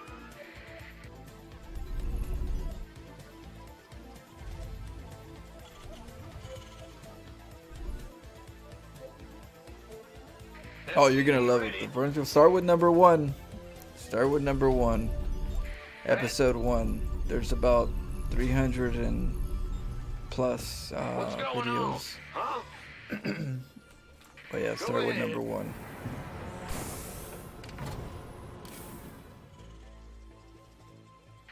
Ah! You scared me! Will do. SCV ready. Our SCVs are under attack. Yeah. Big job, huh? You're the boss. What's going on? SCV ready. Bad news? Base is under attack. SCV ready. Yep. Roger. Yes, sir. SCV ready.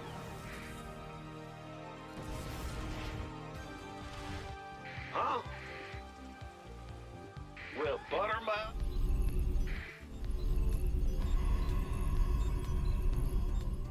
In the rear with the gear. Yeah. Woo-hoo! Overtime. Move it. Yep. I'm going. Gotcha. Our SCVs are under attack. Yeah. The Grim. Command center upgrade complete. Yo. Uh-huh. Base is under attack. Sure thing.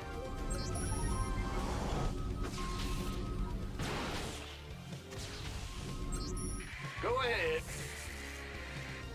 It's your dime. We fear the Reaper Man. Done, certainly. Yes. SCV ready. On the way. What's going on? Yeah. What's it worth? We're screwed. Ah! You scared me! Yeah, from above. I'm going. All right. Agreed. SCV ready. Base is under attack. Woo-hoo!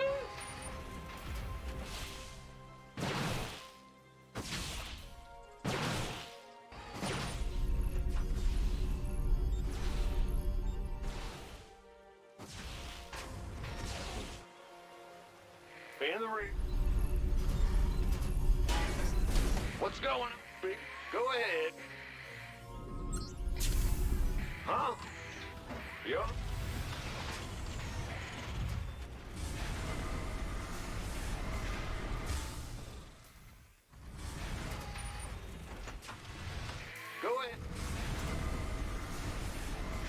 I did hit him a little bit.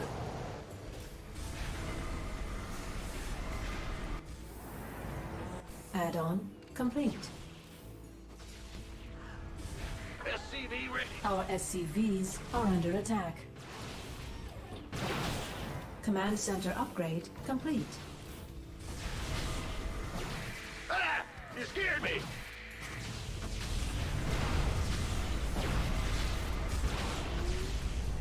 Add-on complete.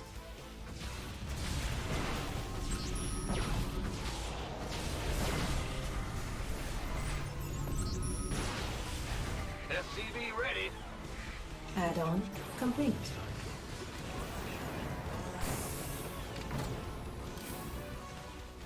You're the boss. SCV ready. Bad news.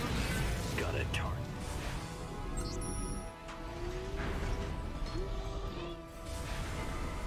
SCV ready. I guess my SCV ready.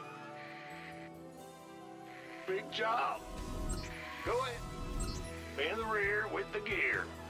SCV ready. SCV ready.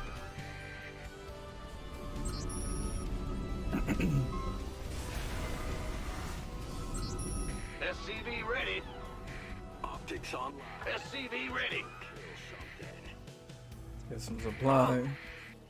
Systems go. Cyclone ready for action. SCV ready. SCV ready. Channels.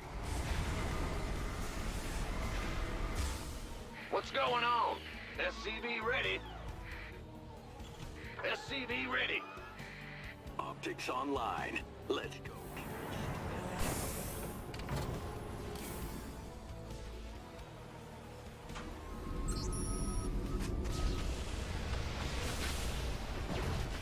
Systems go. Cyclone ready for action. SCV ready. In gear. Comms open. Cyclone receiving. You got coordinates or what? Enemy Our contact. SCVs are under attack. SCV ready. On my way! Best. What's that? Taking some fire here. Channel's clear, boss. Nothing will stop me. Base is under attack. Open into position.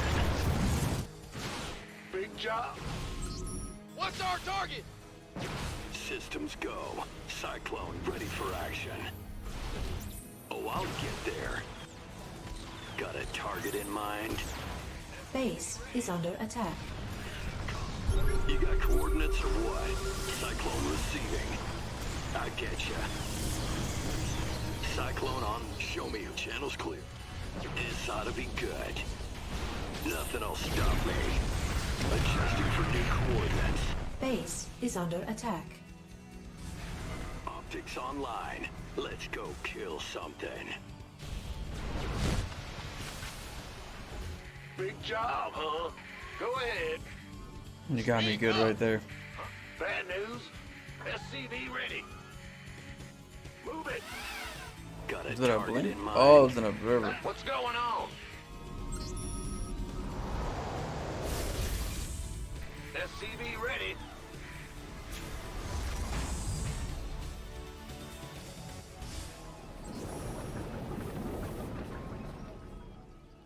In the rear. SCV ready.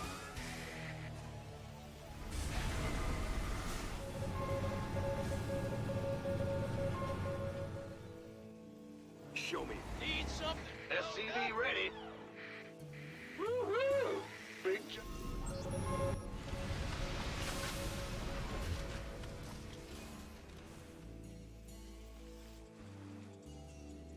Ready to roll out! SCV ready. Heavy metal!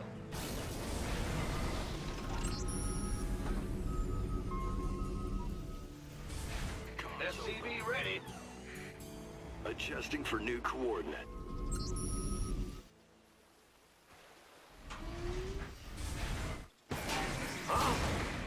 SCV ready. Okay.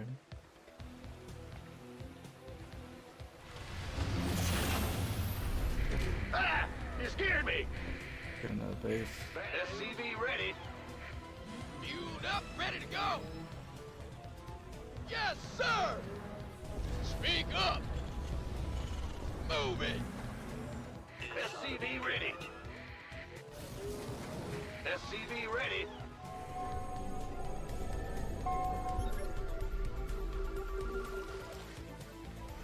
SCV ready. SCV ready.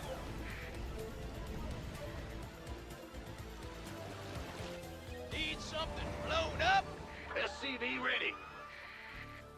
Move it. SCV ready. Show me who you want to die. Cyclone en route. SCV ready. In gear. Oh, I'm in deep.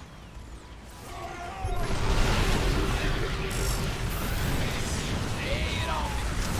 Give us your... Base is under attack. What's our target? this ought to be good. Go ahead.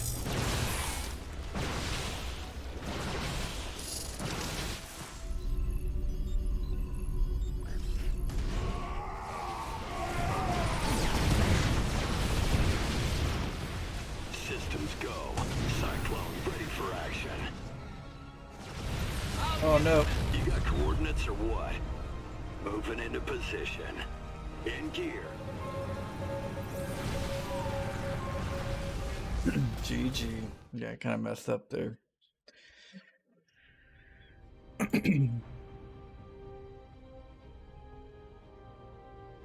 Water.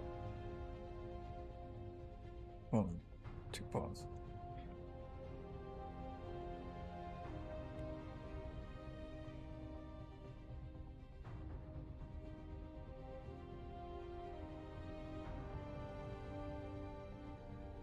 So, what you gotta learn is every player has to have their own information database of StarCraft, of all the different things that could happen. You have to do that. You have to play and change things and alter things, whether they're, macro aggressive or hyper aggressive. That information that you gather allows you to evolve the playstyle over and over again, and it improves. But you just have to do it no matter what. It's the process in StarCraft, and so whether it's good, bad, or ugly, the only thing that matters is the information that you can learn from it to do something slightly different or alter things at certain points that you think. So yeah, there's never really a bad game technically. Just try to take something from it. But is it risky? Yes, I like playing risky games. Big risk, big rewards. Not every game has to be a victory. You just have to have. I think the biggest importance is to have a bang out game. A good game, a crazy game, is way more important. The problem is a lot of players don't even get those crazy games because they don't get out. They don't go outside the fence a lot, and because of that, the games are, they're okay. They're your normal fun macro games. They're not exciting, crazy, weird, off the ball. I don't know what's gonna happen next. Each player is, I think those are the ones I rather look for, and you gotta throw some stuff in there, try new things to get those. But I think you get better at them. Like, as all that information, you just kind of just maintain. You get better.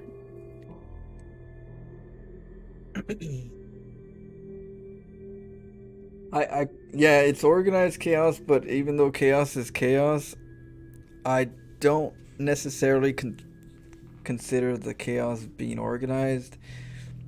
So what I say is I direct the chaos.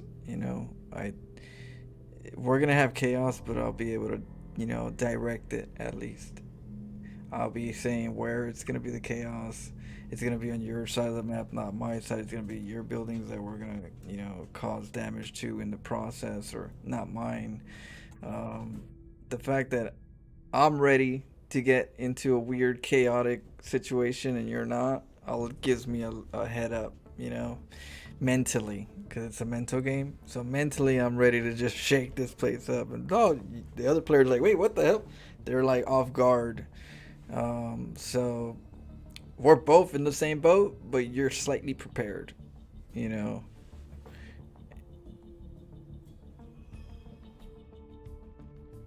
Yeah. But organized chaos is yeah, pretty much what we do. It's chaotic. Nobody knows, but you kind of orchestrate the levels that you have to go through. Might be void raids, then it's Stargate, Phoenix, then it's Tempest, then it goes back to ground. You kind of direct, and that's why I feel like it's art. Every game is art. It's a painting, in a sense. These are your colors. This is how you painted it. You know, it really is.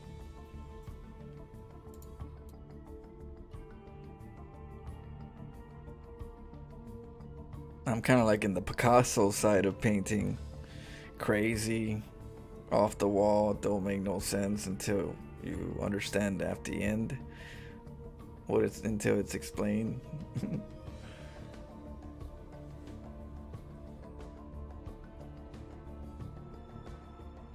Yeah, I'd rather go with funny, risky strats than playing the same standard macro game.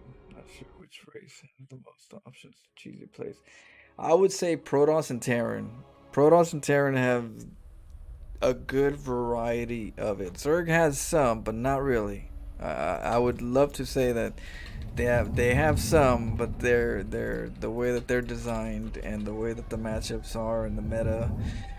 You don't have to. They'll be redundant more than what you would have in Protoss or Terran. You have way more toys to work with to to put out more crazy games.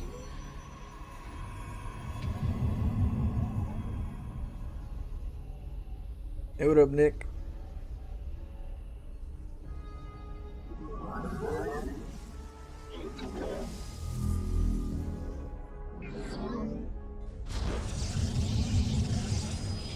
Alright, we're playing versus a Terran player. They like to get their supply depot.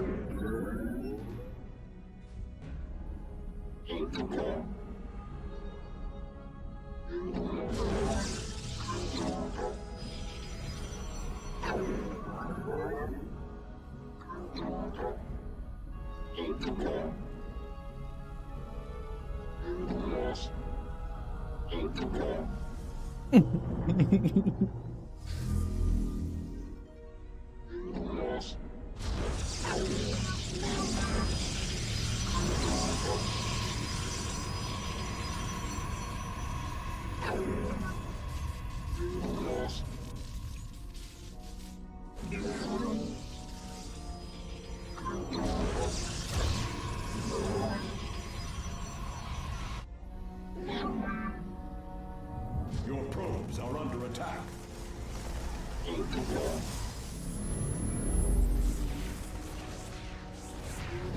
Base is under attack.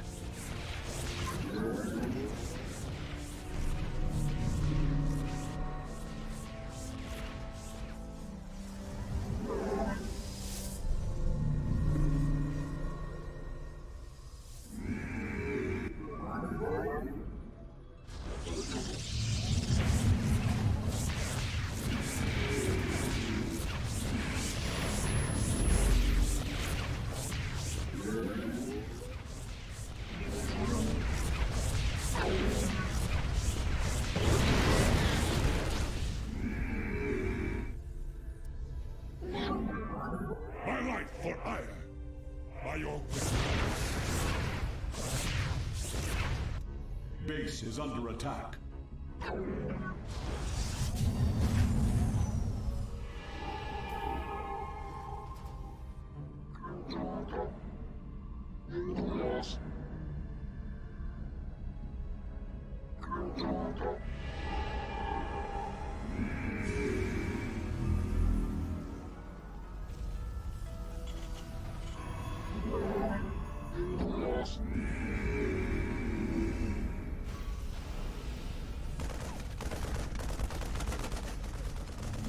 Oh, depths.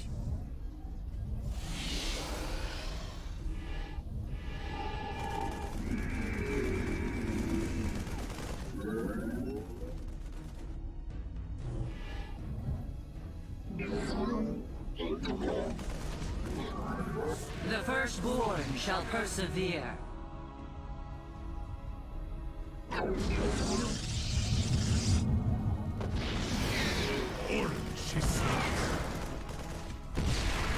By your will. Yes, we.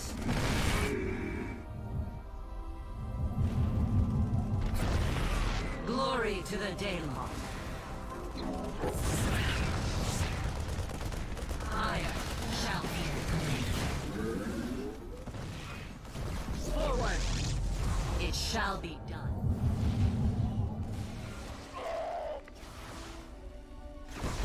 To glory. Faith. Combat awaits.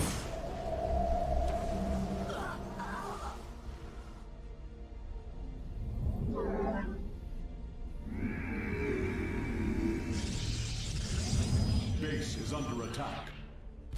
My meditation.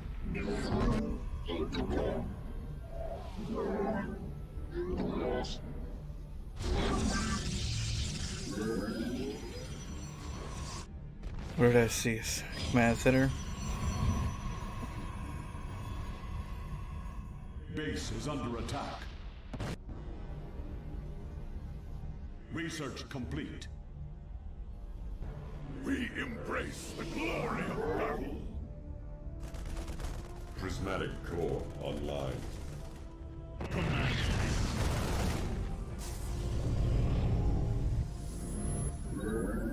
Our pylon is under attack.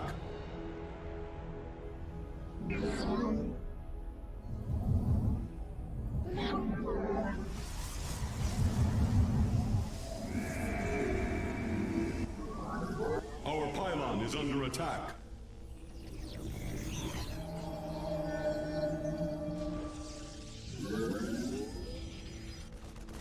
Zaknak. Genetic matrix active. We are at full power. Channel the light of iron. Systems at full. This vessel shall invade. Process. Calibrating void lensing. Phase crystals charged. If it's dark, his command center's still there. This vessel shall invade. Your probes are under attack.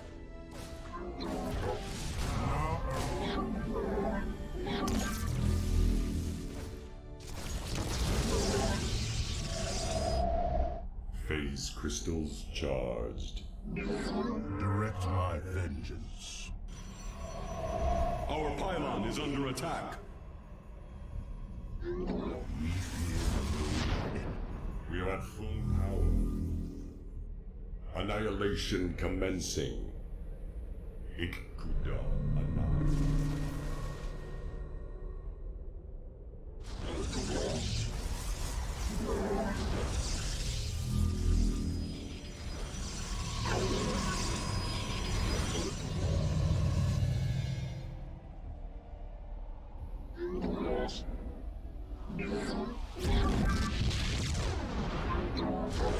Genetic matrix active.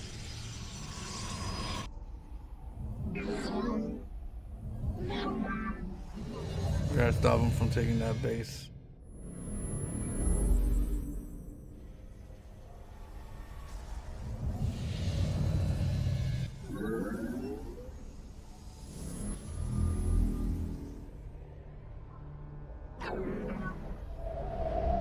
Mineral field depleted.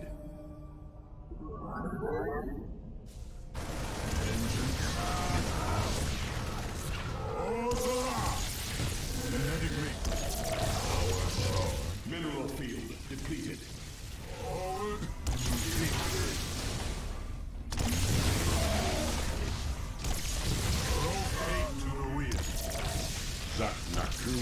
Mineral field depleted.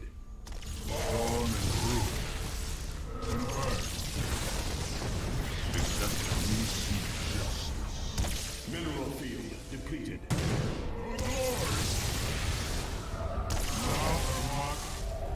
We're at channel. Is it?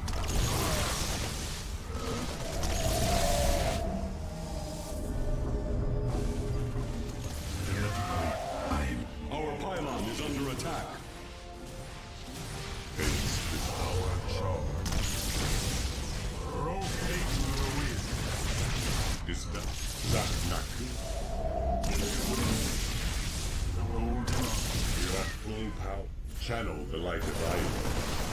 This vessel Zach Naku Afar. Good lord! Base crystals channel them. We're at base crystals charge. We're at full power. Under Zach Naku. We meet the enemy in glorious battle. Calibrate. This vessel down. Channel. This vessel down.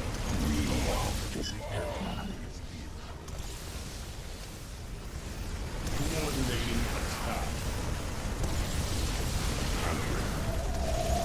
We're at full. Hey, this vessel down.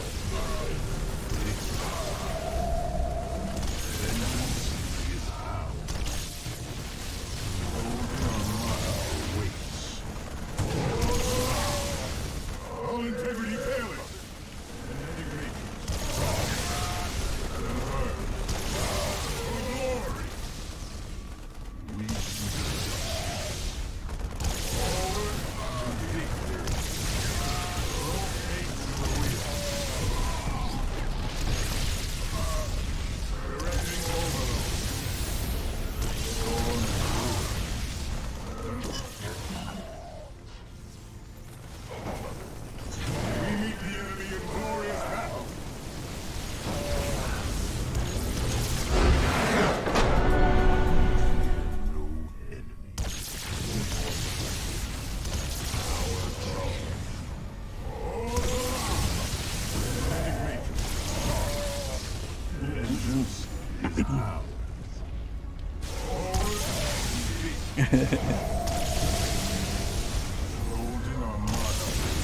Yeah, you have to.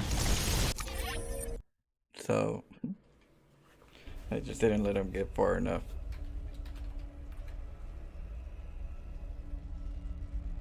Didn't could be repaired yet, except building, I suppose, but no mech units. Really? Okay, you've been working on bio. Bio is a pretty good one to work on. It's the best one to hyper aggressive play somebody is bio plays.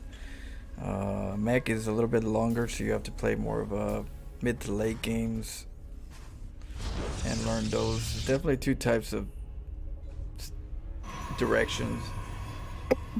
I like to mix them up sometimes.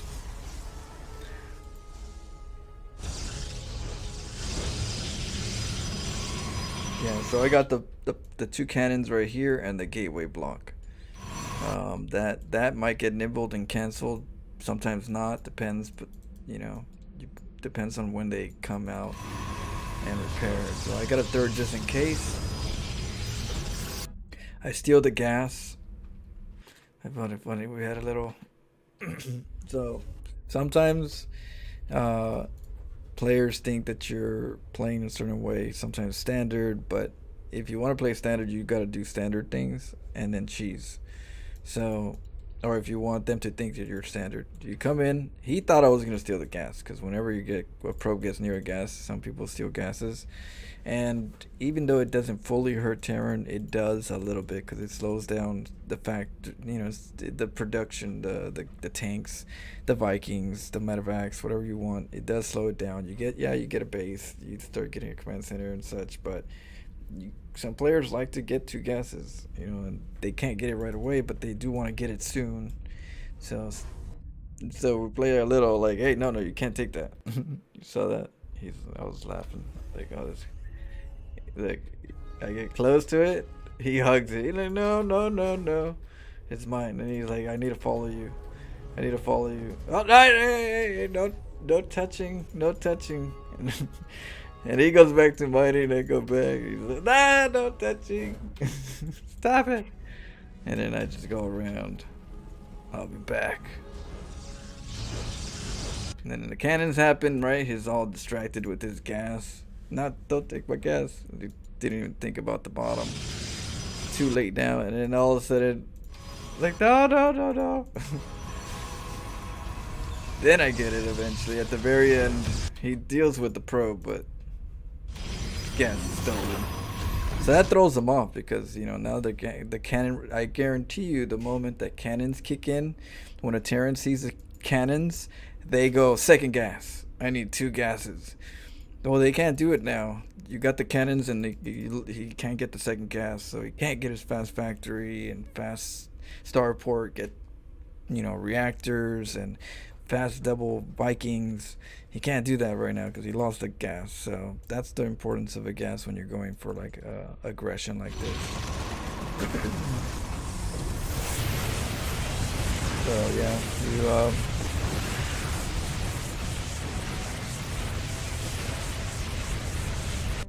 you use the probe to harass. One thing about the bunker is they got extra range.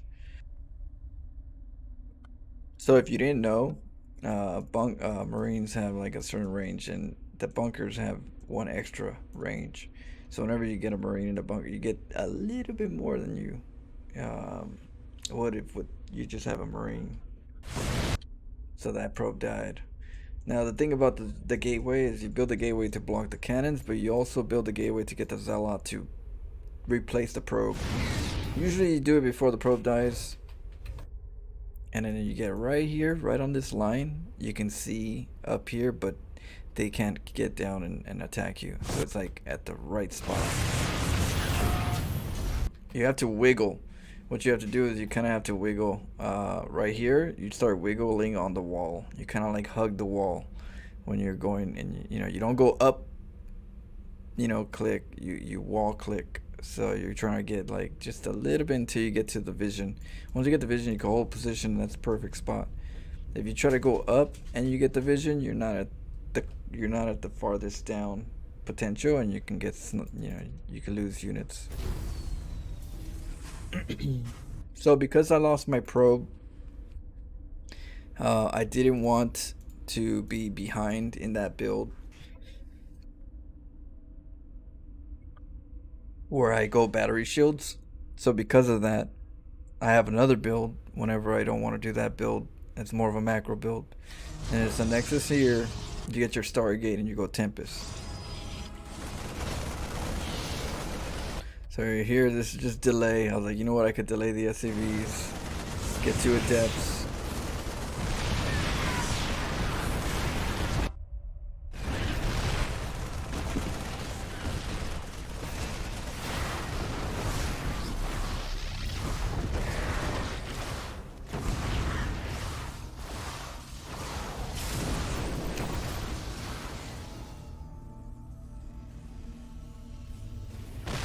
Yeah, I could have done a better job there.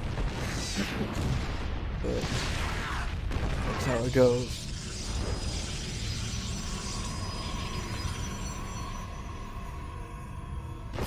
So right here, what you're trying to do is go on 2 base. 2 base versus Terran's gonna get 2 bases eventually, but 2 base versus 2 base, where the Terran is not like fully comfortable with his second base. You know, he's been through some, you know, he's been through some trauma, cannons in the front, you know, he had to kind of speed up some of his buildings and making bunkers. So he's a little screwed up, right? But he's on 2 bases, or he should be on 2 bases. You're on 2 bases.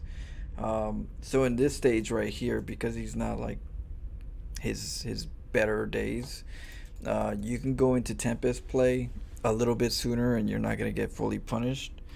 So that's what I'm going to do. The Tempest is pretty cool because what ends up happening with battery overcharge and Tempest now is that we can push the Terran from that early push out because they're not going to be able to deal with the Tempest. the tanks can't siege up and the Liberator can't liberate. You know how you get like a tank or 2 tanks, and Marines and a Liberator, and you can't get in there with the Colossus, and you're like, oh, the Colossus can't, Liberator, tank. So the Tempest is kind of like the counter to that. It's like, hey, Liberator, get the hell out of my base. If it's a Liberator over here, hey, Liberator, get out of my base. Tempest will take care of it. If it's a medevac drop with Marines or something, Tempest will take care of it from far range. They don't have to be up close and personal. If the tanks and Liberator siege right here, Tempest will take care of that. So it's a solid way to like protect your 2 bases, so you can go either to a 3rd base or, you know, go for a 2 base all in. So that's why the Tempest, you know, I was like, how do I create a build where I use Tempest? A lot of people don't use Tempest. I like to use all units, so I kind of come up with builds for each one. And this is more of a Tempest build.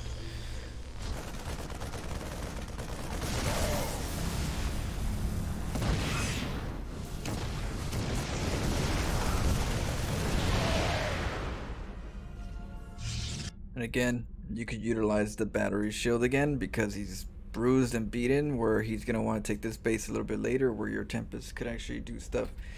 And he's not going to be like with the reactor starport pumping out, you know, 2 Vikings at a time, really good economy. None of that. He's really down and he's trying to break out, and because of that, it's not the same story. And the timing is the same though for Protoss, the Tempest timing. So it's like, okay, so this time it won't be as worrisome on our Tempest than you would normally if you played standard and you didn't do any harass. Because a lot of times, a lot of people are like, I don't know how to do this. So you gotta harass your opponent.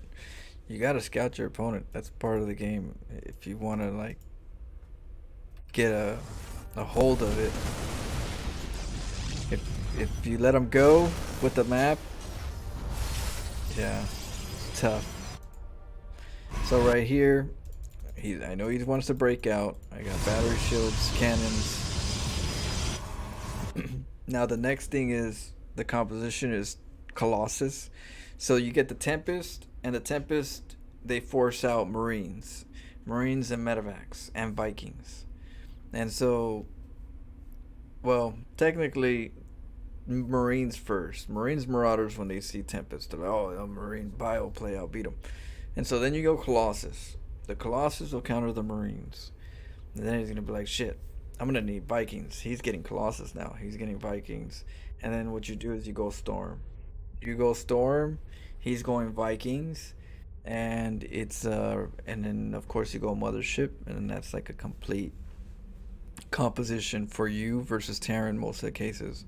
The only thing you have to do is just watch out for your Templars from being EMP'd, but the composition will break them because they're on the backside of your comp. They're following behind your footsteps, but they're not understanding the right comp to get to each one because it's very complicated. Colossus, Tempest. What do you do? You know, do I go Vikings? Do I go Bio? Do I? And then so what happens is they end up balling up to you, and you storm them. You storm the Vikings because they clump up too much. The Tempest take care of the they draw out the Vikings. The Colossus take care of the bio, and then he's like, wait, what happened here? You know, so there's like some unit AI situation that goes on with the composition. It's pretty cool. So the Vikings are supposed to, Terrans are supposed to let the Vikings attack, and then they'll work with the army with the bio and control the bio. But when the Vikings get lured to not kill the Colossus, but to try to kill the Tempest, the Colossus start getting their hits on the Marines and such, and they're like, wait. Then they had to grab onto the Vikings to try to, you know, select them on the Colossus.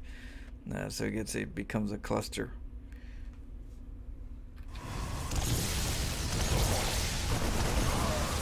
So right here, just, you know, battery shields. Force out bio and then Colossus.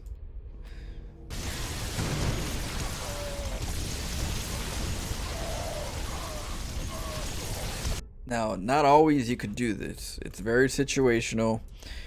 These are just plays based on the situation that happened. Like if the player's like weak or hurt to your intro, then and you think the timing you've done enough damage to be able to get this, you could. But it's not a every time you do it, because sometimes you don't do the aggression you normally do, or your opponent, didn't go this direction instead of a different direction. So you have to. It's a lot of how would I say, techniques to use, but the question is when to use. You're gonna have to figure that one out.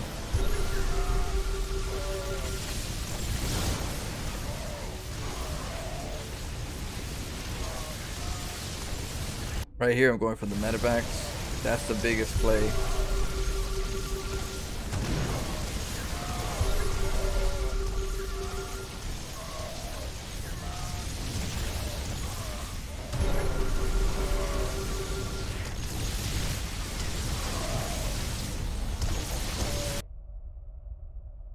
GG. Why didn't they teleport the second time? Because I canceled it. Because what I was doing is I was sending the Adept Shade to see if the tank was unsieging and if it was coming towards me. And because I didn't see the tank unsiege, it wasn't going towards me. I canceled it so I can get more shots of for the SCVs. It was just my mistake to not get into a pocket. I just wasn't, sure if the tank would reach a pocket, so I kind of stayed on the outside. But I probably could have done it a little bit better. But yeah, that was my choice to cancel the shade. It was more for slowing down the SCV counts. If I would shade back, that might take too long, and the Marines might get there, or whatever might stop me from actually killing more workers.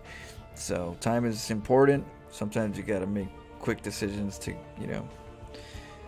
But yeah, he did good. He wrapped me good.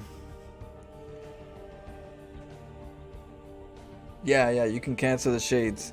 So you can go in, shade, and then see what they're doing. It happens all the time. They'll shade, you get to see just a little bit, and then you cancel, and you're outside. Or you could shade to make them think that you're going over there, and then cancel, and then they're tricked. You could trick them. So it's really cool. It's a really cool trick. You could even, I like to sometimes shade some of them, not all of them, and then it tricks them again. Like, you could really do some funny, mind games with how many you go over there with. Adepts can be fun. Would you say that your tossed cheese is still the best? Yes, my tossed cheese is always gonna be the best. Second best would be Terran, and then third best, due to the lack of practice, would be Zerg. Zerg's my weakest race. Terran, I've been trying to put work to it because there's opportunity and strategies, and so I've been exploring a lot more. With Zerg, I haven't, we're getting there, but I haven't explored it that as much, I would say.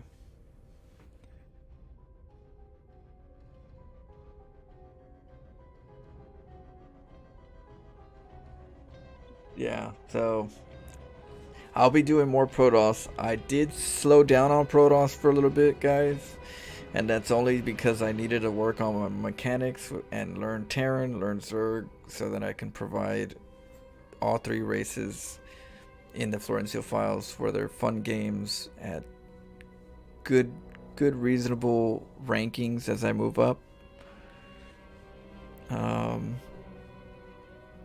Because when I was in Plat, learning how to play Zerg and Terran, because I'm good with Protoss, people would assume that I'm, masters Terran and Zerg, and it's like, that's not how it works, but to avoid all that stuff, I kind of just, took some time to learn, to just do my homework, let's just say.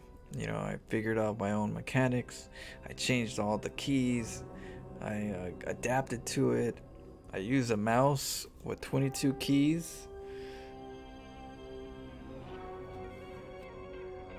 The Naga. Razor Naga Classic Edition. So yeah, it was for the greater good. It was for some good future content for you guys.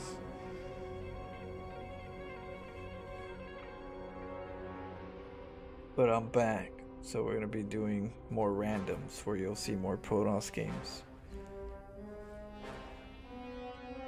I saw you beat Libby B once. That was epic. She was Grandmaster. Yeah, Libby B's cool peeps. I know. I met her two times. I met her 2 times. At BlizzCon. Oh, was it? No. Yeah, BlizzCon. She's cool peeps. Very supportive on my Twitch when she streams. Yeah, she's really kind. Yeah, you're built different. Anyways, they loved watching the streams. I'm gonna go to bed and watch some French. But alright, Mothzilla, enjoy. There's gonna be some new ones coming out. I think there's gonna be a new one coming out next week, if I'm not mistaken. This coming week, or this weekend. You never know. This Saturday, maybe. But it's coming soon.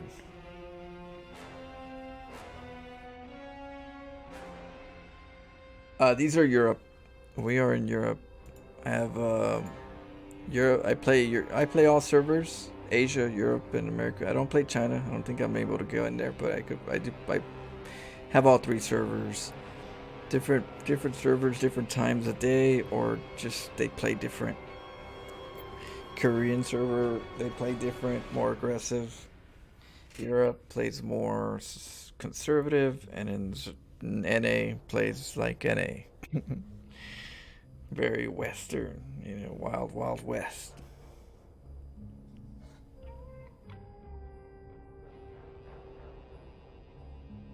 Playing the race also helps you beat it when you go back to it. Yeah, you get a sense of, a little bit of different perspective of some things. And for me personally, I knew that no matter what, practicing with Terran and practicing with Zerg and not playing Protoss to put more time into it, is I knew that the mechanic part was going to help my Protoss anyway. So I was like, well, once I got the mechanic part down, I can transfer it into my Protoss anyways, because the Protoss I already I know what I like to do and the techniques. I just wasn't fast enough or multitasking enough to do it because of mechanics. So I knew it was going to transfer over. It was just, learning them. So I took the time and figured out a little bit more Terran, Zerg, so that the Florence File games of those races are a little more exciting. And yeah, so, but I think we're good. I'm very comfortable with my keys right now. It just, there's some things, little minor things that you kind of learn, and it's like, I don't know, my mechanics are like my builds, always adapting.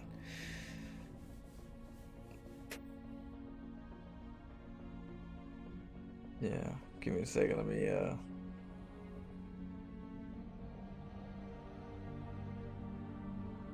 me go get some water, if you know what I mean. I'll be right back.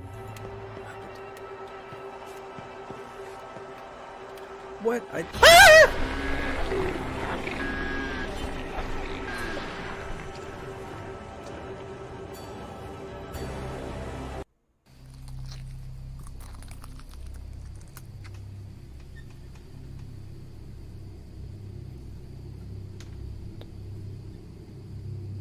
What? Ah!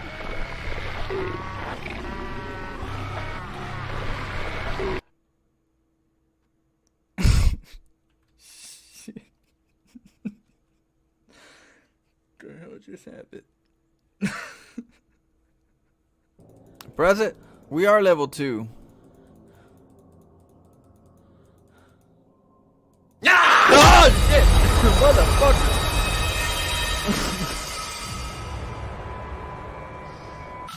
Please! Show yourself! That's an order!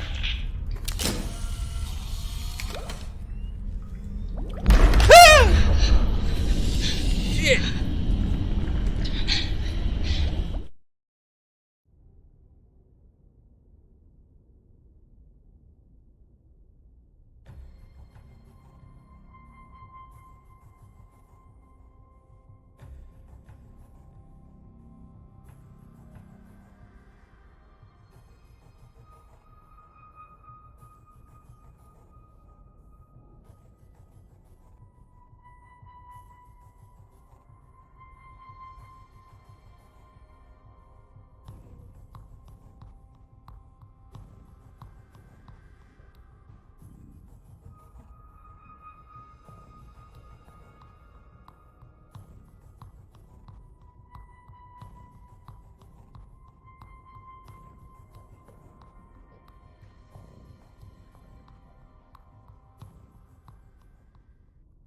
Am I? I'm muted? So you can't hear me right now?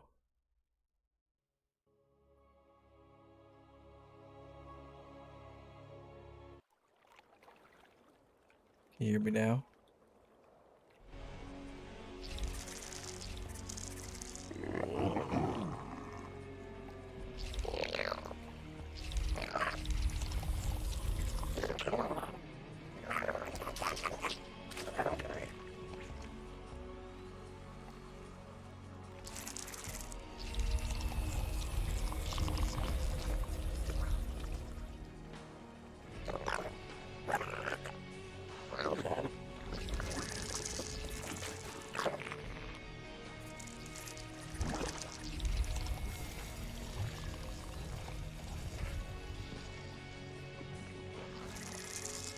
Can you hear? You could hear me?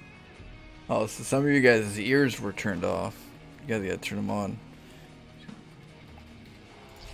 I forgive.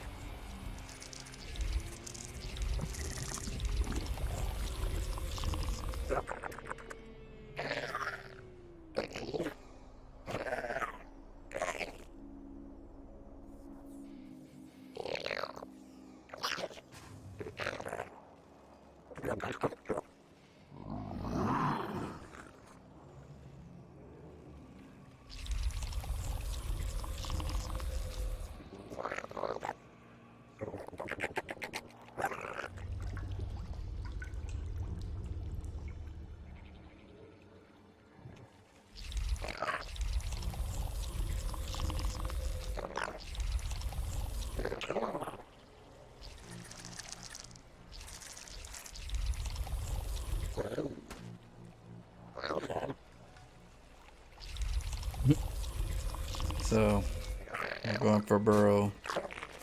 See if he gets it.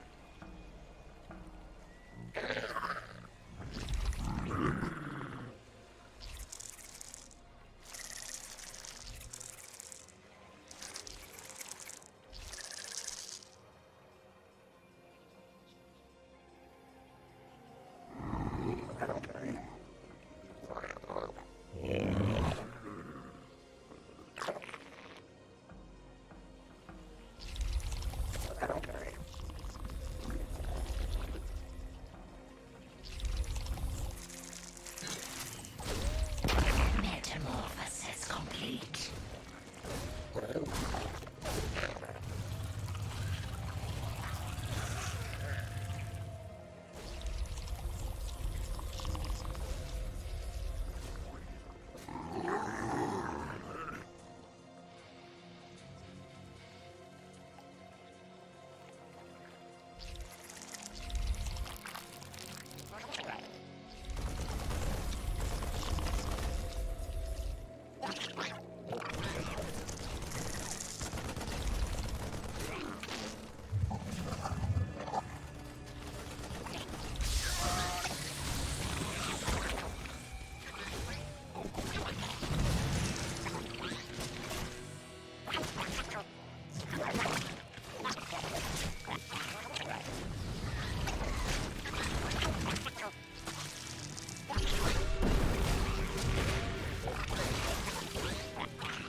Forces are under attack.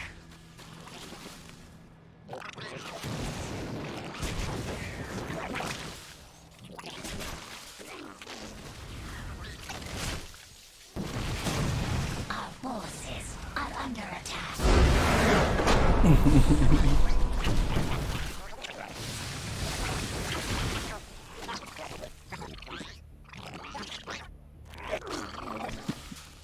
He gave it a GG. Man, Hero Machine, much respect.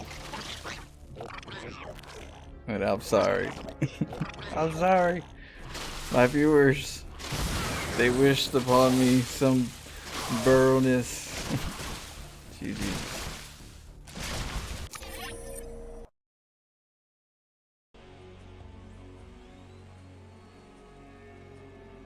Yeah. Okay, so the way you do this build, you go for a really early gas, And of course I scout.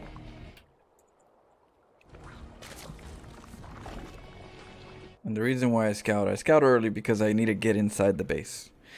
So you want to go in there early, before the gas finishes. You know, you don't wait too long, but you want to get in there so that they don't supply depot block, and then you're screwed. You want to get inside the base. So the earlier you send it out, the better.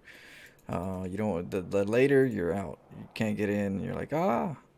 But then it's not over. You can make a hatchery right here, anyways, and you know, delay it and stuff, but it's not the same if you want roaches inside the base. So you get in there and start collecting that gas.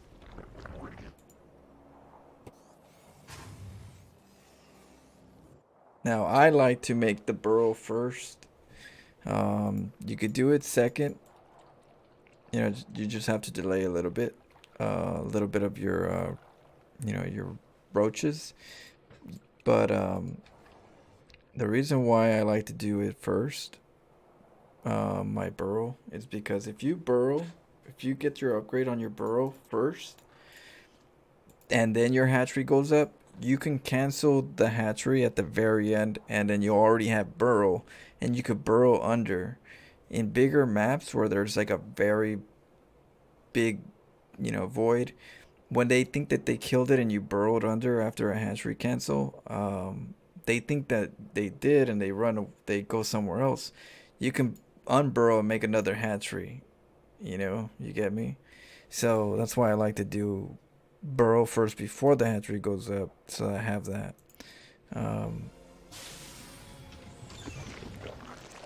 And we'll look at that, you know, because my burrow upgrade is kicking in, right? It's right here.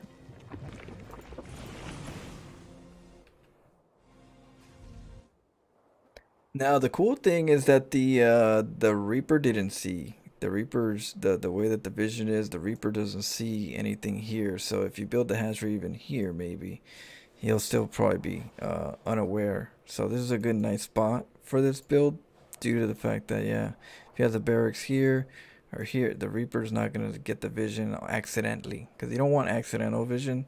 That happens sometimes, but in this case you could skip, you know, you could avoid it. You know, sometimes when this is a problem, I'm not sure if this sees the hatchery before it comes up, until, I don't know, until it's done, but it's going to be too late. Sometimes I get a second drone and steal this gas when I want to make a hatchery here, if I don't want them to get vision, but that's a little more advanced.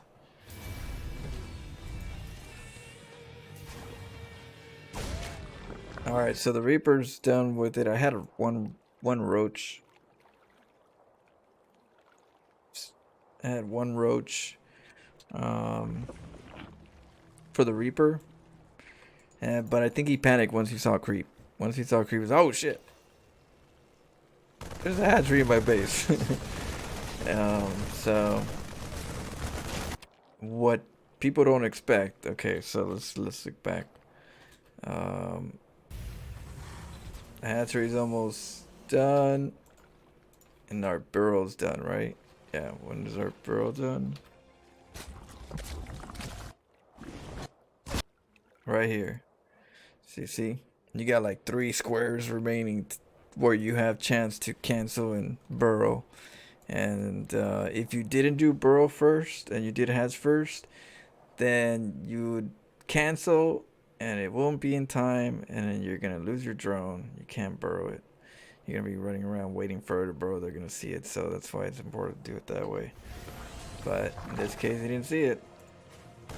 I got my roach ready to go, and these roaches can burrow the moment that they hatch, and that's a good thing.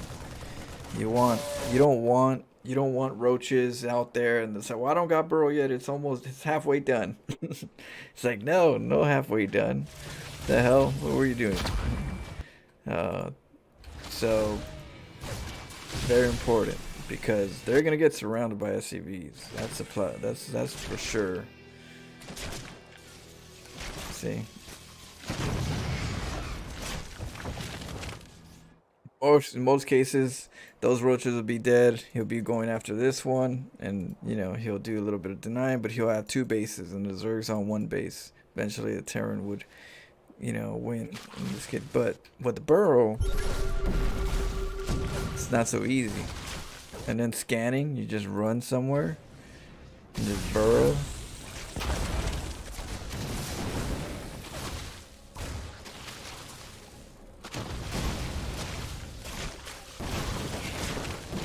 Burrow the weak ones, They regen very quickly, and it just becomes a problem,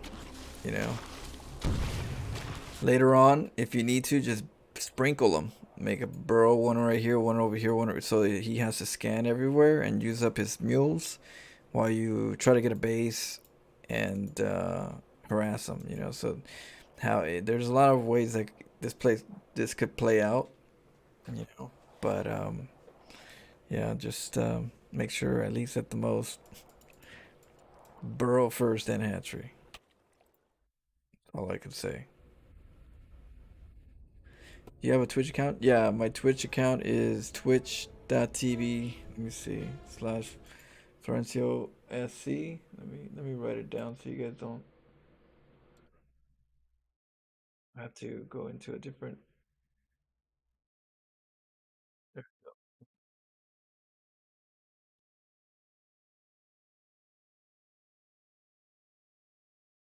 That's my Twitch. I'll be on it a little bit because I'm actually I gotta go hang out. I gotta eat in a little bit, and my Twitch viewers are like, "Where is he?" So I'll do one more game and then I'll be on tomorrow. Probably, hopefully. I have to see. I can't say when yet, but I'll try to come tomorrow and play some more games.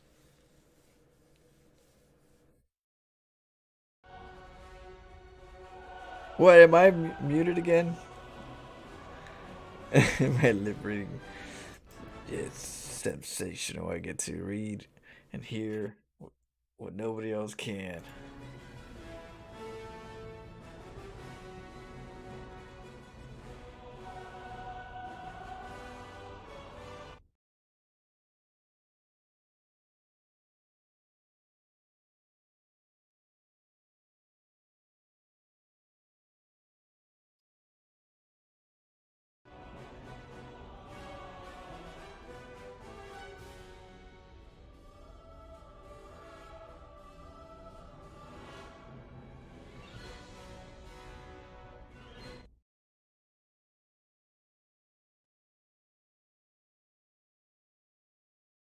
Okay.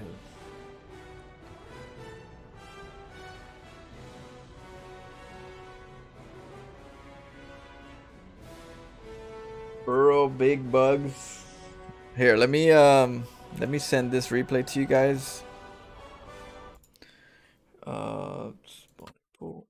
Okay, let me send the replay to you guys so that.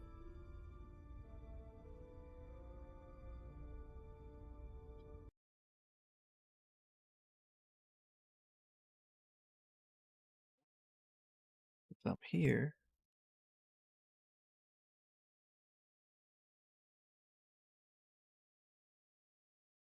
So that's the replay that we just played. You guys want to kind of like see the build and kind of. It's pretty fun. Try it out.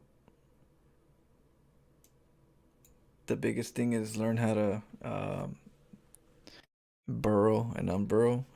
For me, my keys are different. It makes it easy for me, but just make sure you're on that burrow game.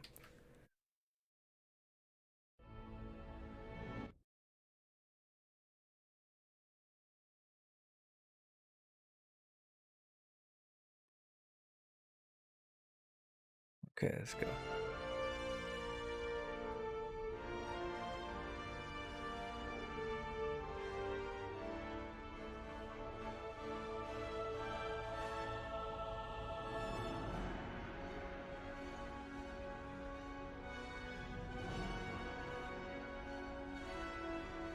Famous mermaid, what up, Claudiquant? How you doing? He's talking to himself again. I know, live, live wild. Oh my goodness. It's because sometimes I clear my throat. And I'm trying not to and then I forget, or I didn't click it right enough. I didn't click it, hard enough. And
Our drones are under attack.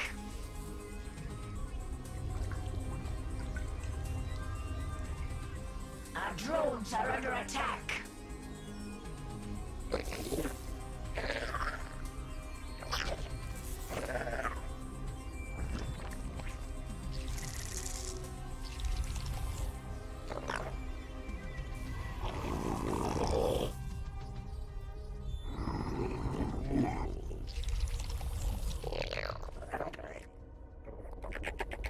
okay. The hive cluster is under attack.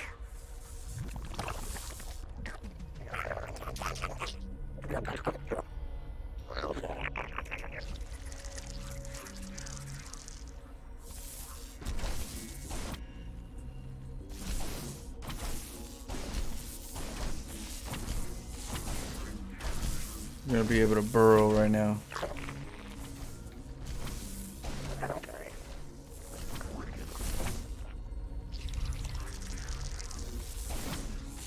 Metamorphosis complete.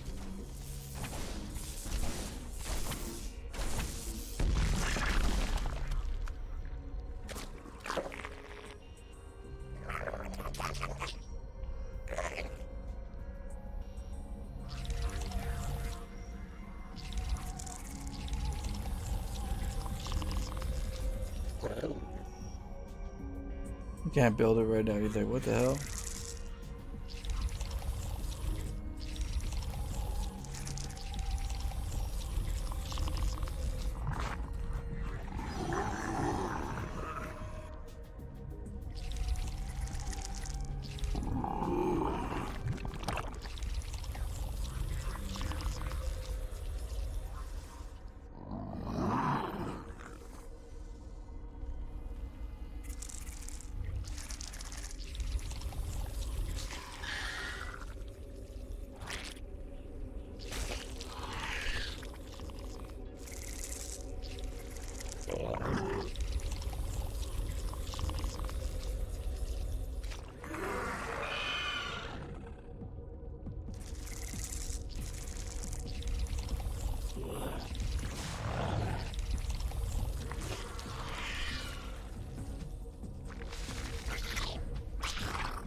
forces are under attack.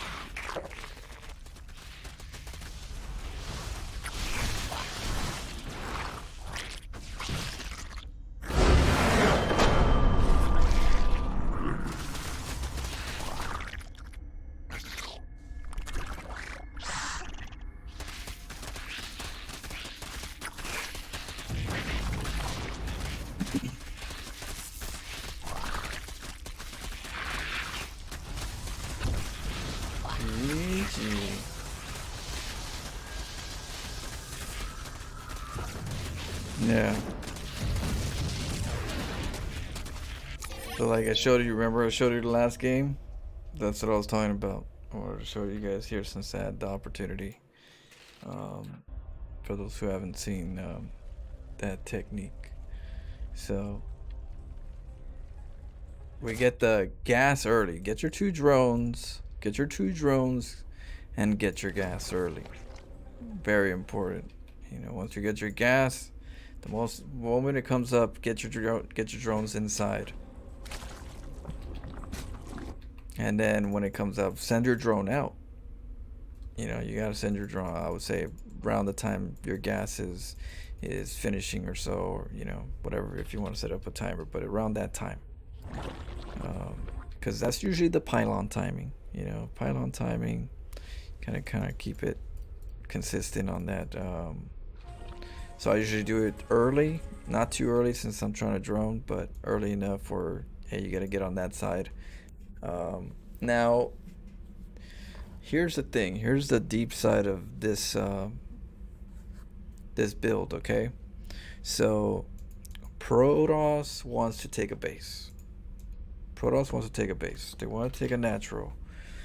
Well, for one, he has to see if I'm Zerg, if I'm Terran, if I'm Protoss, because I'm random.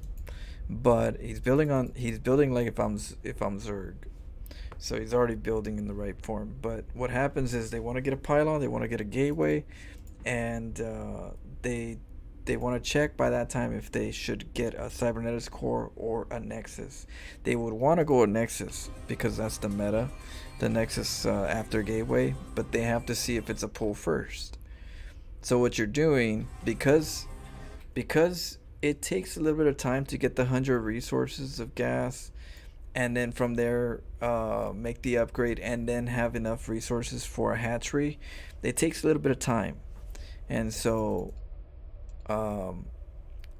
you could either run around and hope that you can make the base and look very suspect, because if you don't make a pool, they're gonna want to make a Nexus, so you're gonna have to run around, but they're gonna want to make it.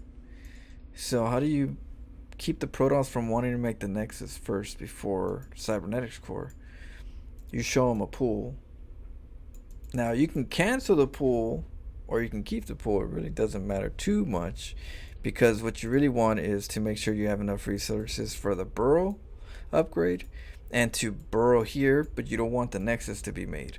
So by him seeing the pool, right, he's gonna go in there, he's gonna go, hey, I see that you have a pool. I guess I can't go Nexus after gate. I guess I have to get my cybernetics core, create the wall, and then get the Nexus. So the precaution has to be made now. So what you're doing is you're forcing the Protoss to say, okay, I guess I can't make my Nexus first. You're gonna come in with it. So that gives me time to not worry too much that he's gonna just pop up a Nexus. So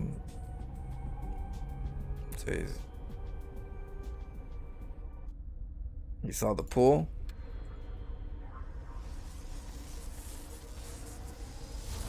And he goes for the cybernetics core. You see what happened? He saw the pool and he said, oh, I gotta get my cyb.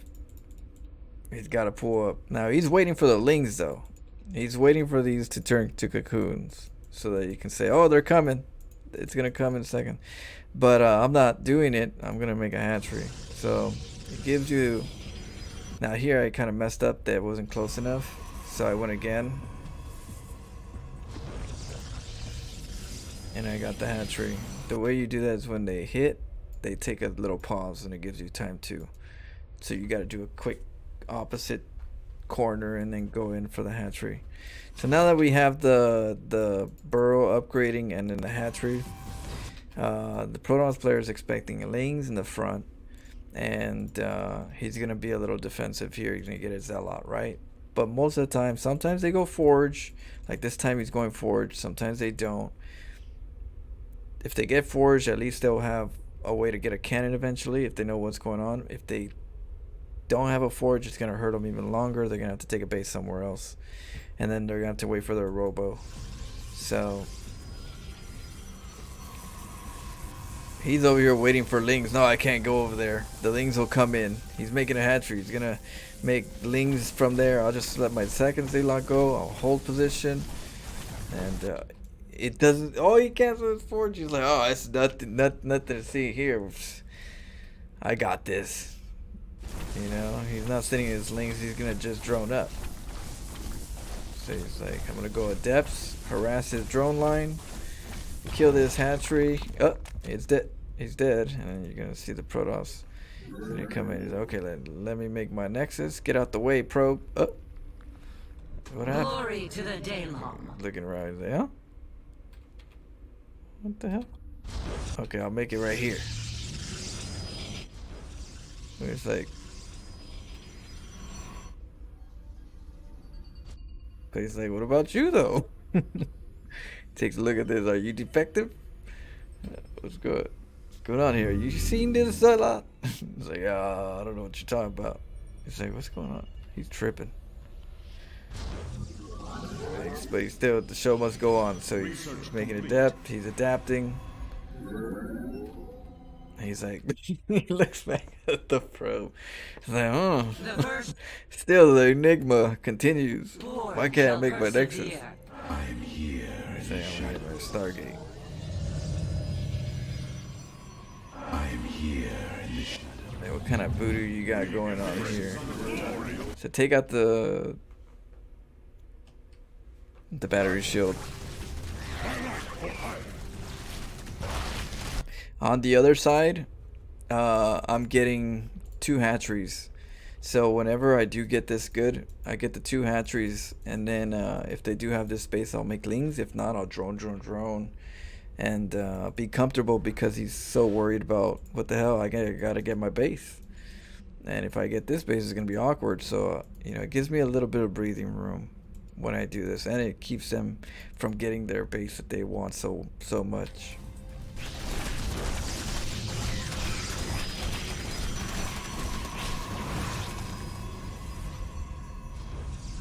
So now he's over here protecting this base. I just ran right in. I didn't want to follow the probes because that would just lead them towards the army. And I want the kit. I want to kill. Nexus kill would be perfect.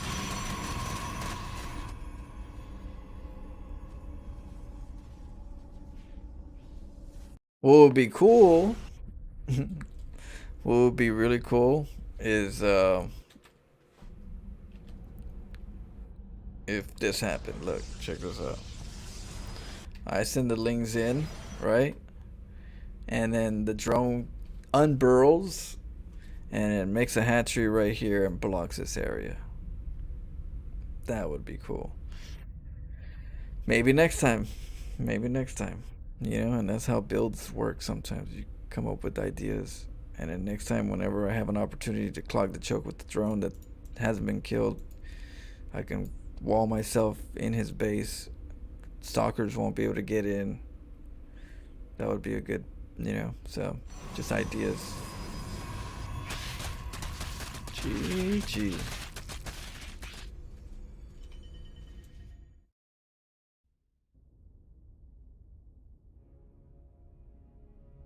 No, it's not. It's not difficult to burrow after a cancel. I do it. I do it all the time.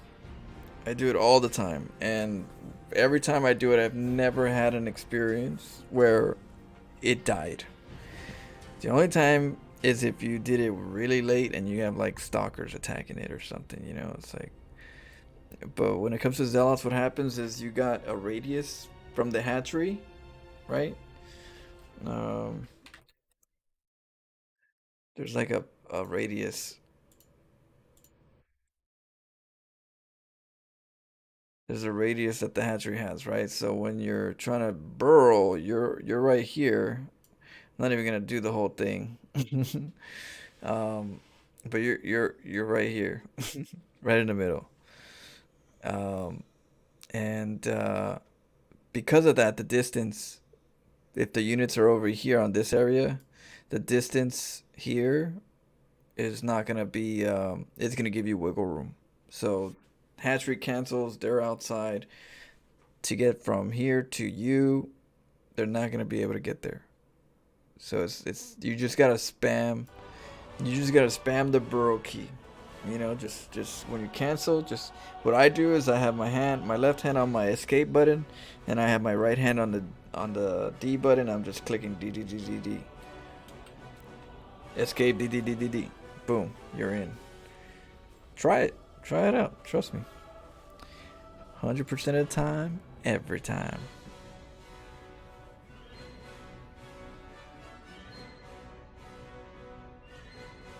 Yeah, you just want to make sure you have the burrow when when you cancel. That's the only part. It's the most important part, that you have the burrow ready when you're ready to cancel.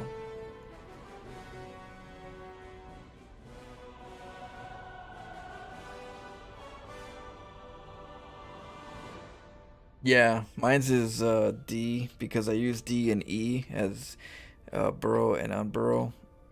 So I use that for like widow mines, for all the units that have to do with burrowing.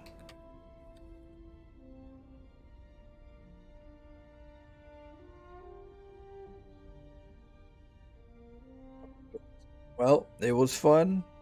Had a blast. I'll be here tomorrow. It's 4 o'clock, 3:47 p.m. I will be putting out more frequent videos. I just have to hustle more on my days off. Is it really a day off? No. I love doing this stuff, but yeah. So I'll be putting out more videos. I'll do more edits so I can have more scheduled videos for you guys. But yeah, I appreciate you guys liking the videos. It means a lot. Quadaquant, thanks for hanging out. We got MATLAB Usher. I got Extraordinary with the excellent lip reading skills. Live Wild. Amano 22. Mobzilla, United Kingdom. Got Neo. Jerry Arel. Mobzilla. Oh, I said Mobzilla. What league does Terran belong? My Terran's around Diamond 2. Diamond 2. I would say Diamond 2, Diamond 3, Diamond 1. Somewhere in there, but mostly Diamond 2.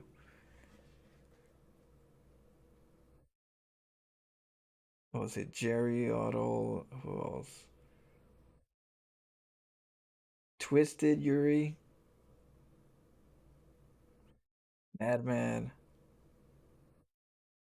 Alan, Mobzilla, let's see.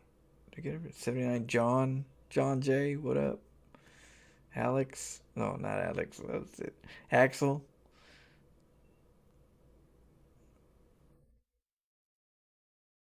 and Sean Spring, Grand President of Egypt. Can't forget you. Of course not. Much love, guys. Send it. How's it going? Send it. It's going good. I'm gonna take a quick little break. I'm gonna jump onto Twitch.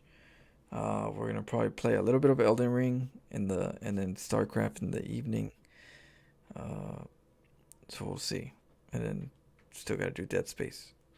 So I'm gonna do more of a chill stream tonight on Twitch. But tomorrow, I'm gonna be doing some streaming over here, some more laddering. So we'll continue our laddering session tomorrow. Until then, have a good day, and thanks for hanging out.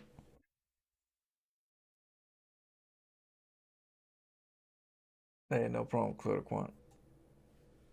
Glad you guys like it. Let me send you. Let's see. Let me send you guys this replay before I go. That way you guys have it.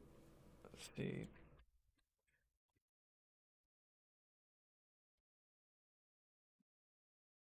Okay.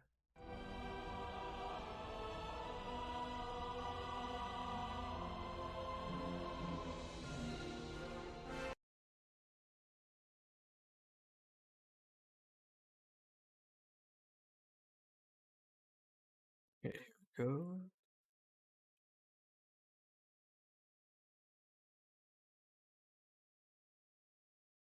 There you go. Okay, so that's the replay. If you guys want to look those over, cheers. All right, guys. See ya.